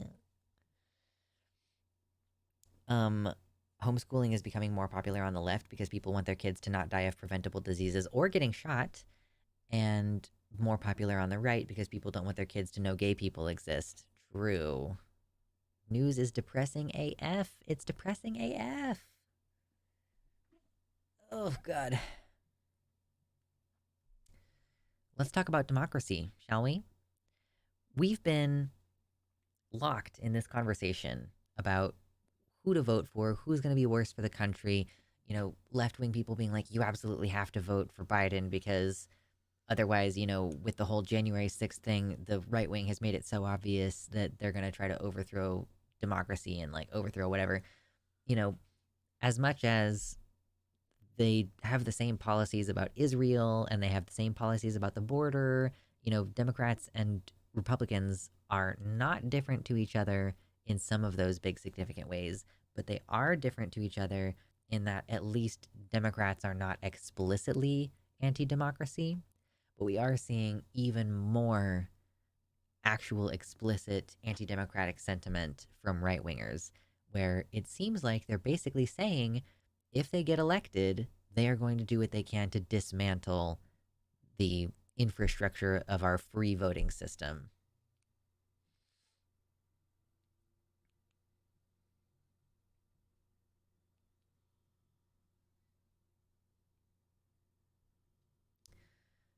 And I think that this has even happened now at CPAC. A top Trump advocate who is not named here says, basically states that they plan to overthrow democracy. So let's see if we can get some volume here. All glory. Oh my God, that's so loud in my ear. I don't know if it's so loud for you or not. Excuse me. Okay, so this is from CPAC. I just wanted to say, welcome to the end of democracy. We're here to overthrow it completely. We didn't get all the way there on January 6th, but we will endeavor to get rid of it and replace it with this right here. We'll replace it with this right here. Amen. That's right, because all glory is not to government, all glory to God.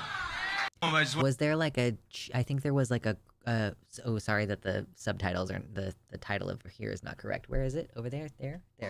Anyway, I think he was holding up a cross with a chain, like a chain on a cross thing happening.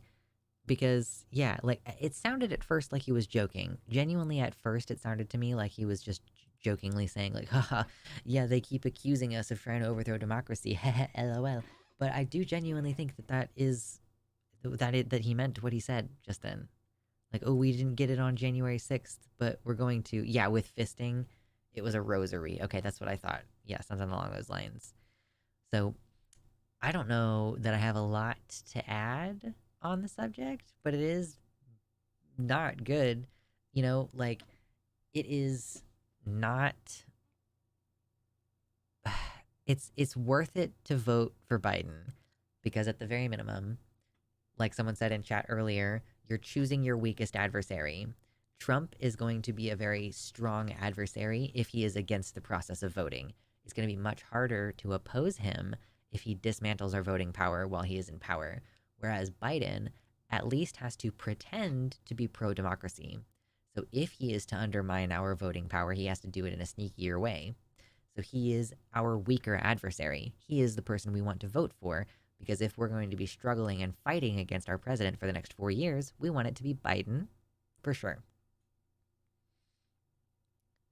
Holding your right fist up, I think it was his left, whatever, but holding his fist up and at an angle was probably not intentional, but did not help the vibes. Because I could not actually see what was in his hand, I really did think that he was just doing a, like, we're going to get rid of democracy and we're going to have this, which was like, we're going to have power, we're going to have force, we're going to have the fist. But then he had it was a rosary.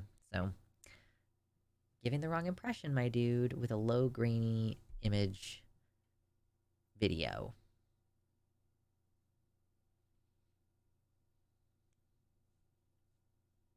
I'm so looking forward to lunch. It's going to be delicious.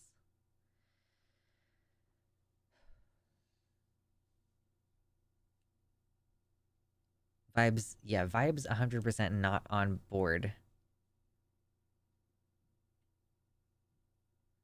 They got me all excited about anarchy for nothing.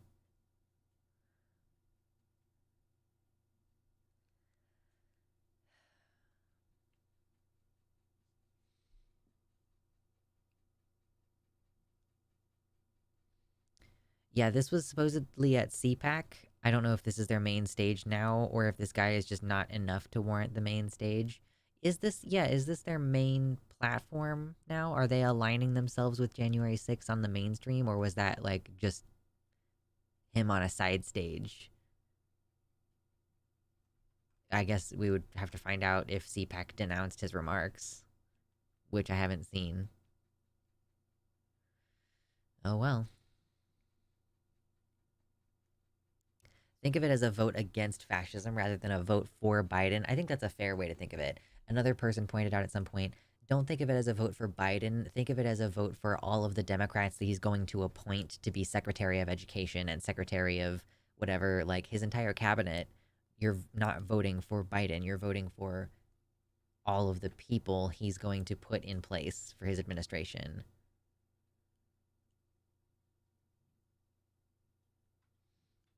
I think that this is a really good point. Voting for the least bad candidate is like getting off the bus at the nearest stop to home, even if you do end up still having to walk 4 miles. There was no closer stop in the first place. So yeah, like you're either going to get away, you're either going to get off at the stop 7 miles from home or 4 miles from home. Would you rather walk 4 miles or 7 miles? That is a really good point.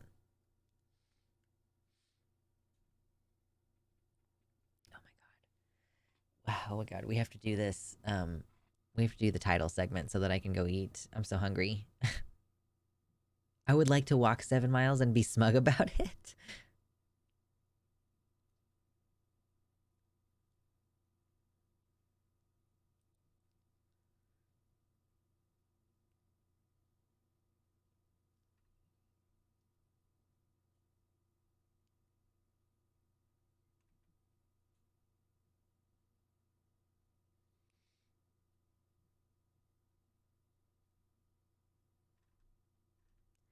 Oh my god. Drink a little bit more water and then we'll do our actual segment and then I'm gonna go eat lunch.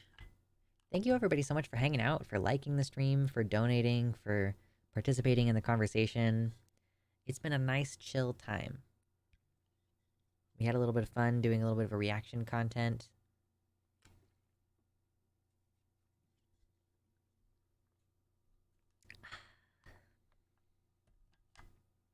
We love drinking water. It's so good. It's great.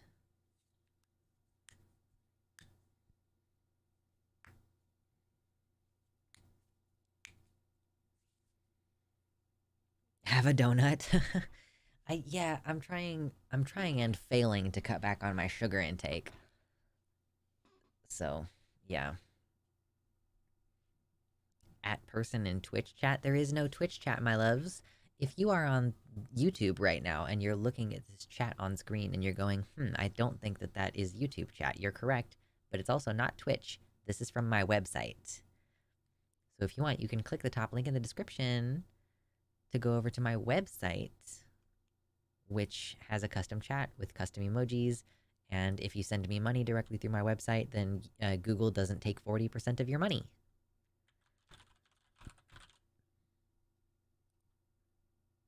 There we go. I do have some, like, chocolate in my drawers right here. So I have quick access to sugar if my blood sugar starts to crash too hard. I'm eating 75% off Valentine's chocolate. My partner bought us 2 of these really big, like, giant heart-shaped Russell Stovers or whatever the fuck they are, at 50% off. I should be like, hey, let's get into those tonight. That would be delicious. Delicious.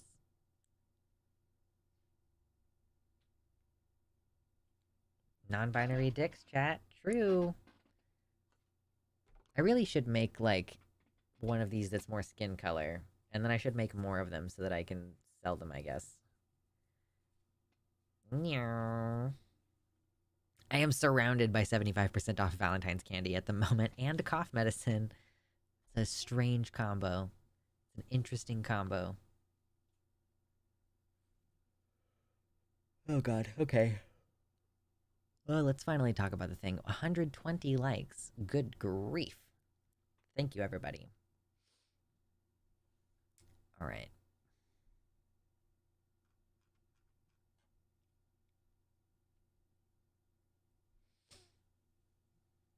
Went to Rite Aid for medicine, found 75% off candy.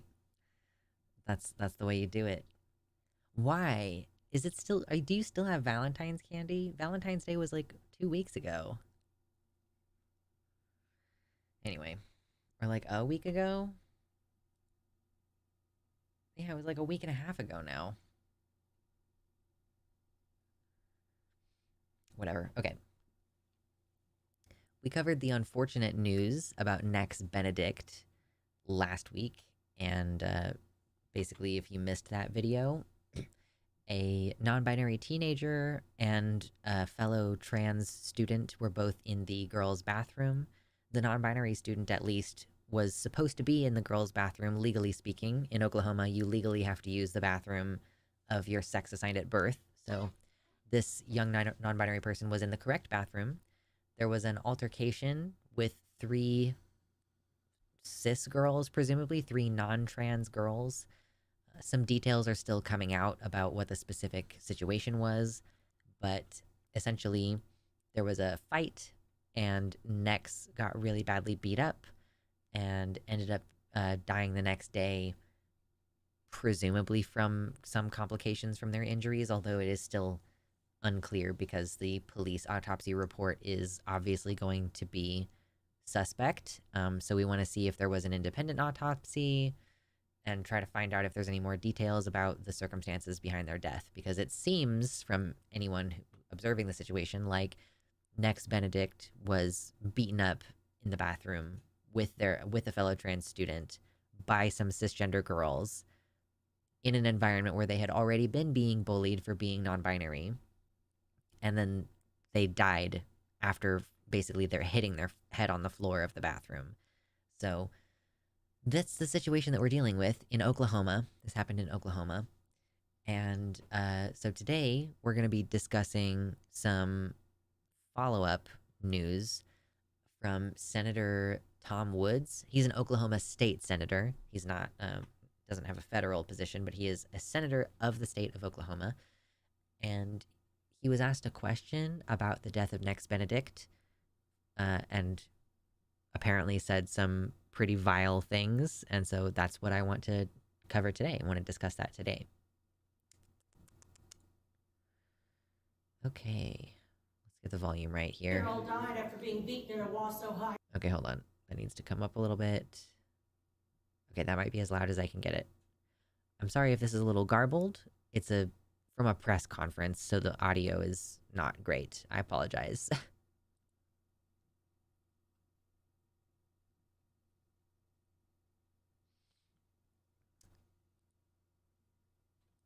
All right, here we go. 8-year-old died after being beaten in a Wasso high school. What do you think of that? They were targeted because of some of these bills and some of the things that Ron Walters has That said. wasn't true.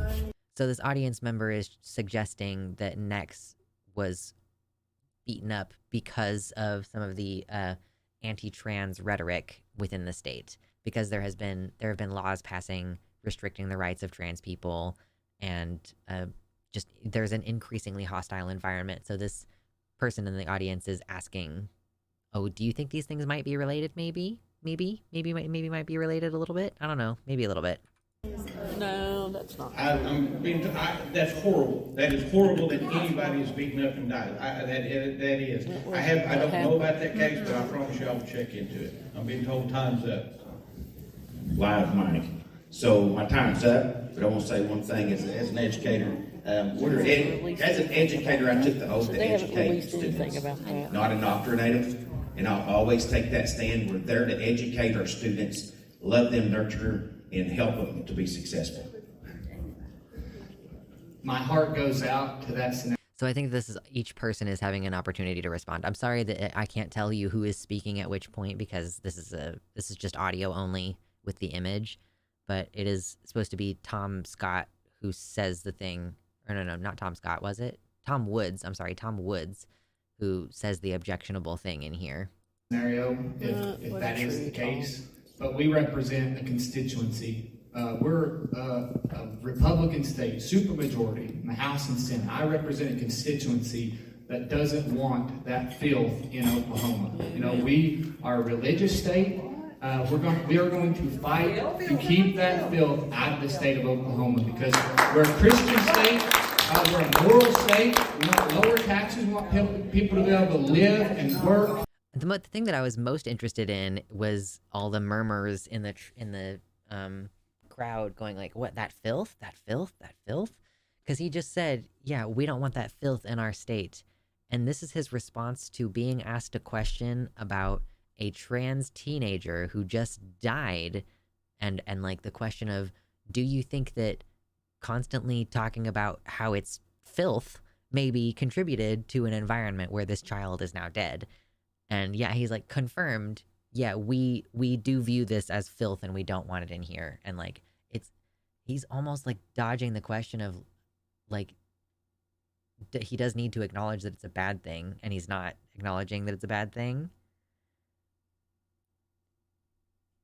Someone saying here to educate, not indoctrinate, is certainly a choice of words when talking about a dead kid of the quote wrong type. Yeah. And then with the filth line, when you're confident in your power, you've just been given rein to not give a fuck. You can just say whatever you want to say when you've gotten into the position of power, apparently. And yeah, this is super blurry. I can't tell who's who in here. I want to see if there's anything else in the last 20 seconds of this. Because we're a Christian state, we're a moral state. We want lower taxes. We want people to be able to live and work and go to the faith they choose. We are a Republican state. I'm going to vote my district. I'm going to vote my values, and we don't want that in the state of Oklahoma. Yeah, so no, just like confirm, we don't want it in our schools. Like, it's like he's basically subtly saying it's a good thing and better for our schools that this teenager is not in it anymore. Like, he doesn't understand that that's what he's saying, but it is what he's saying. If you believe trans people are filth, yeah, then yes, you are literally saying that this child deserved to die and that other trans people also deserve to die. These are lawmakers. Like, these, we're talking about State Senator Tom Woods, Oklahoma State Senator.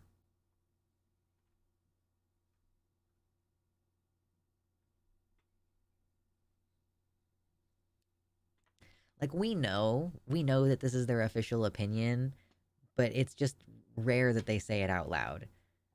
You know, again, like, you're talking about a dead child, and to say, I stand by the votes that I've done, because we don't want this filth in our schools. It's like, yeah, you're basically saying the desired result is that there will be fewer trans people.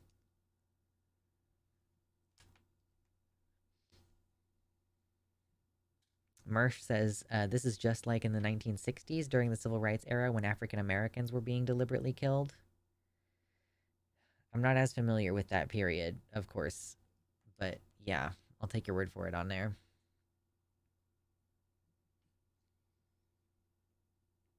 Yeah, we talked about that, Granny from Narnia. I've uploaded a video on the channel talking about the Ohio senators who were saying they wanted to ban all trans healthcare. That's their end game.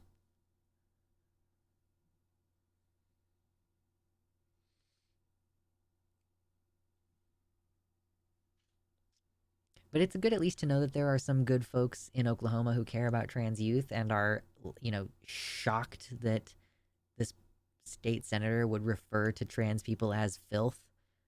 It's like, I don't even, it doesn't even hit me the same way, because it's like, I know that this is what you think. I know that you think that we're subhuman and we're disgusting. That's what the term degenerate means. Imagine if they could just be normal about other people living their lives. No way. There's no way they could be normal. Are you kidding me? By the way, this is when trans people say, oh, we're on our way towards trans genocide, this is the kind of thing that we're talking about.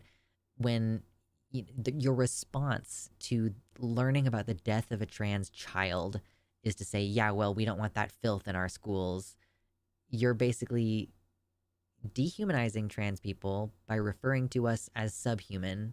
We're filth. That's like, you get rid of filth, right? That's what you do with it. So by calling us filth, you then make it justifiable to eradicate us, because you've put us in a position where it's like, it's best for society if we get rid of this filth. Society will be clean if we only get rid of this disgusting, dirty, filthy group of people. But they're not people, they're filth. It's objectifying. And yeah, when you drum up hatred by constantly talking about how terrible the group is, and then citizens start committing murders as a result of that, that's called stochastic terrorism, and it is also part of the genocidal project. Genocide is not just the state eliminating you, it's also state-sponsored media or state-controlled media influencing people's opinions and causing interpersonal violence predicated on, and we've seen, oh god, what is, the genocide in Rwanda, when there were places in Rwanda that had access to certain radio shows that were speaking badly about the group that was being genocided. Like, the violence was worse in those areas where people had access to media that was dehumanizing the group that was being genocided. I can't remember who it was right now. I'm so sorry.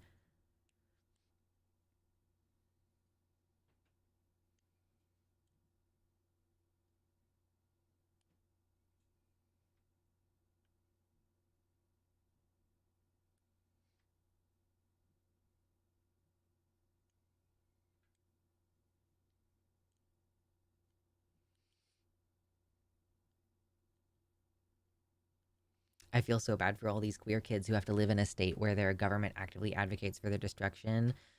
Yeah, I can't imagine being a teenager today.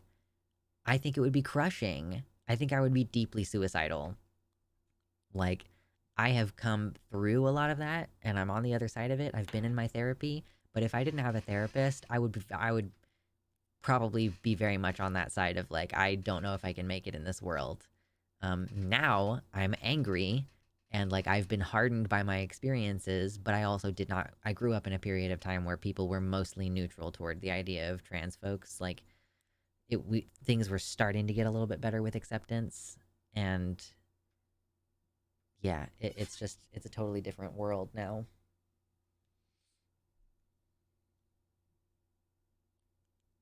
Trans youth who are out there surviving today are truly the strongest of us.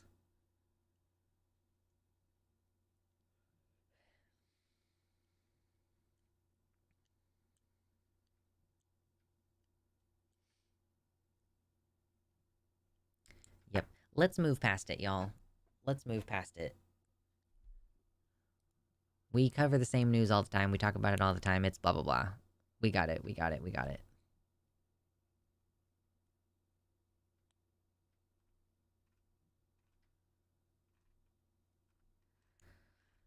I don't think there's much good stuff left today.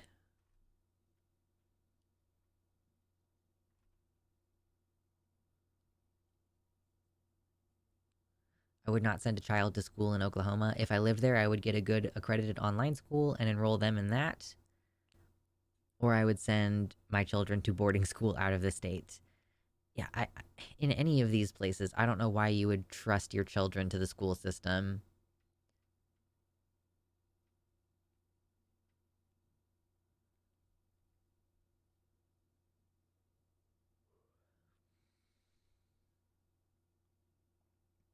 Yeah, you basically can't afford not to. If your kid could straight up die because of gun violence or bullying, it's so much more worth it to try to do the education at home because, yeah, like you're dealing with your kid either maybe having a slower time getting to the place of independence because they're, maybe they work through their work a little bit slower on their own time. Like, either you have a kid who's slightly delayed in what age they are when they move out, or you have a kid who is dead. So, there's a pretty clear choice there.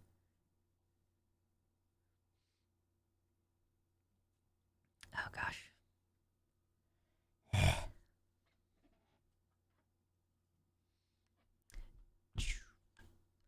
So for this week, I think we should plan ahead to do some positive things this week. I'm going to still see you on Wednesday, so I'll check in with you at the halfway point. But I think we should all make a point to do something chill this week. And I don't mean just dissociate and play video games, although that is always an option.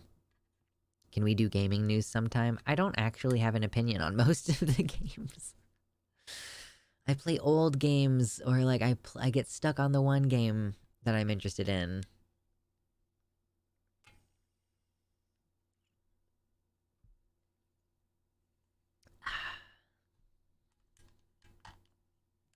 All I do is gym, video games, and school.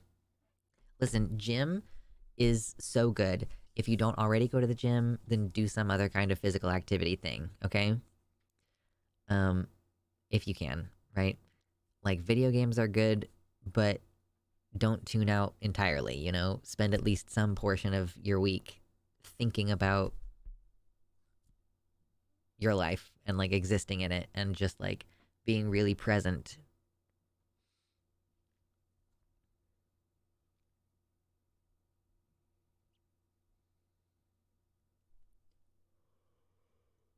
Yawn.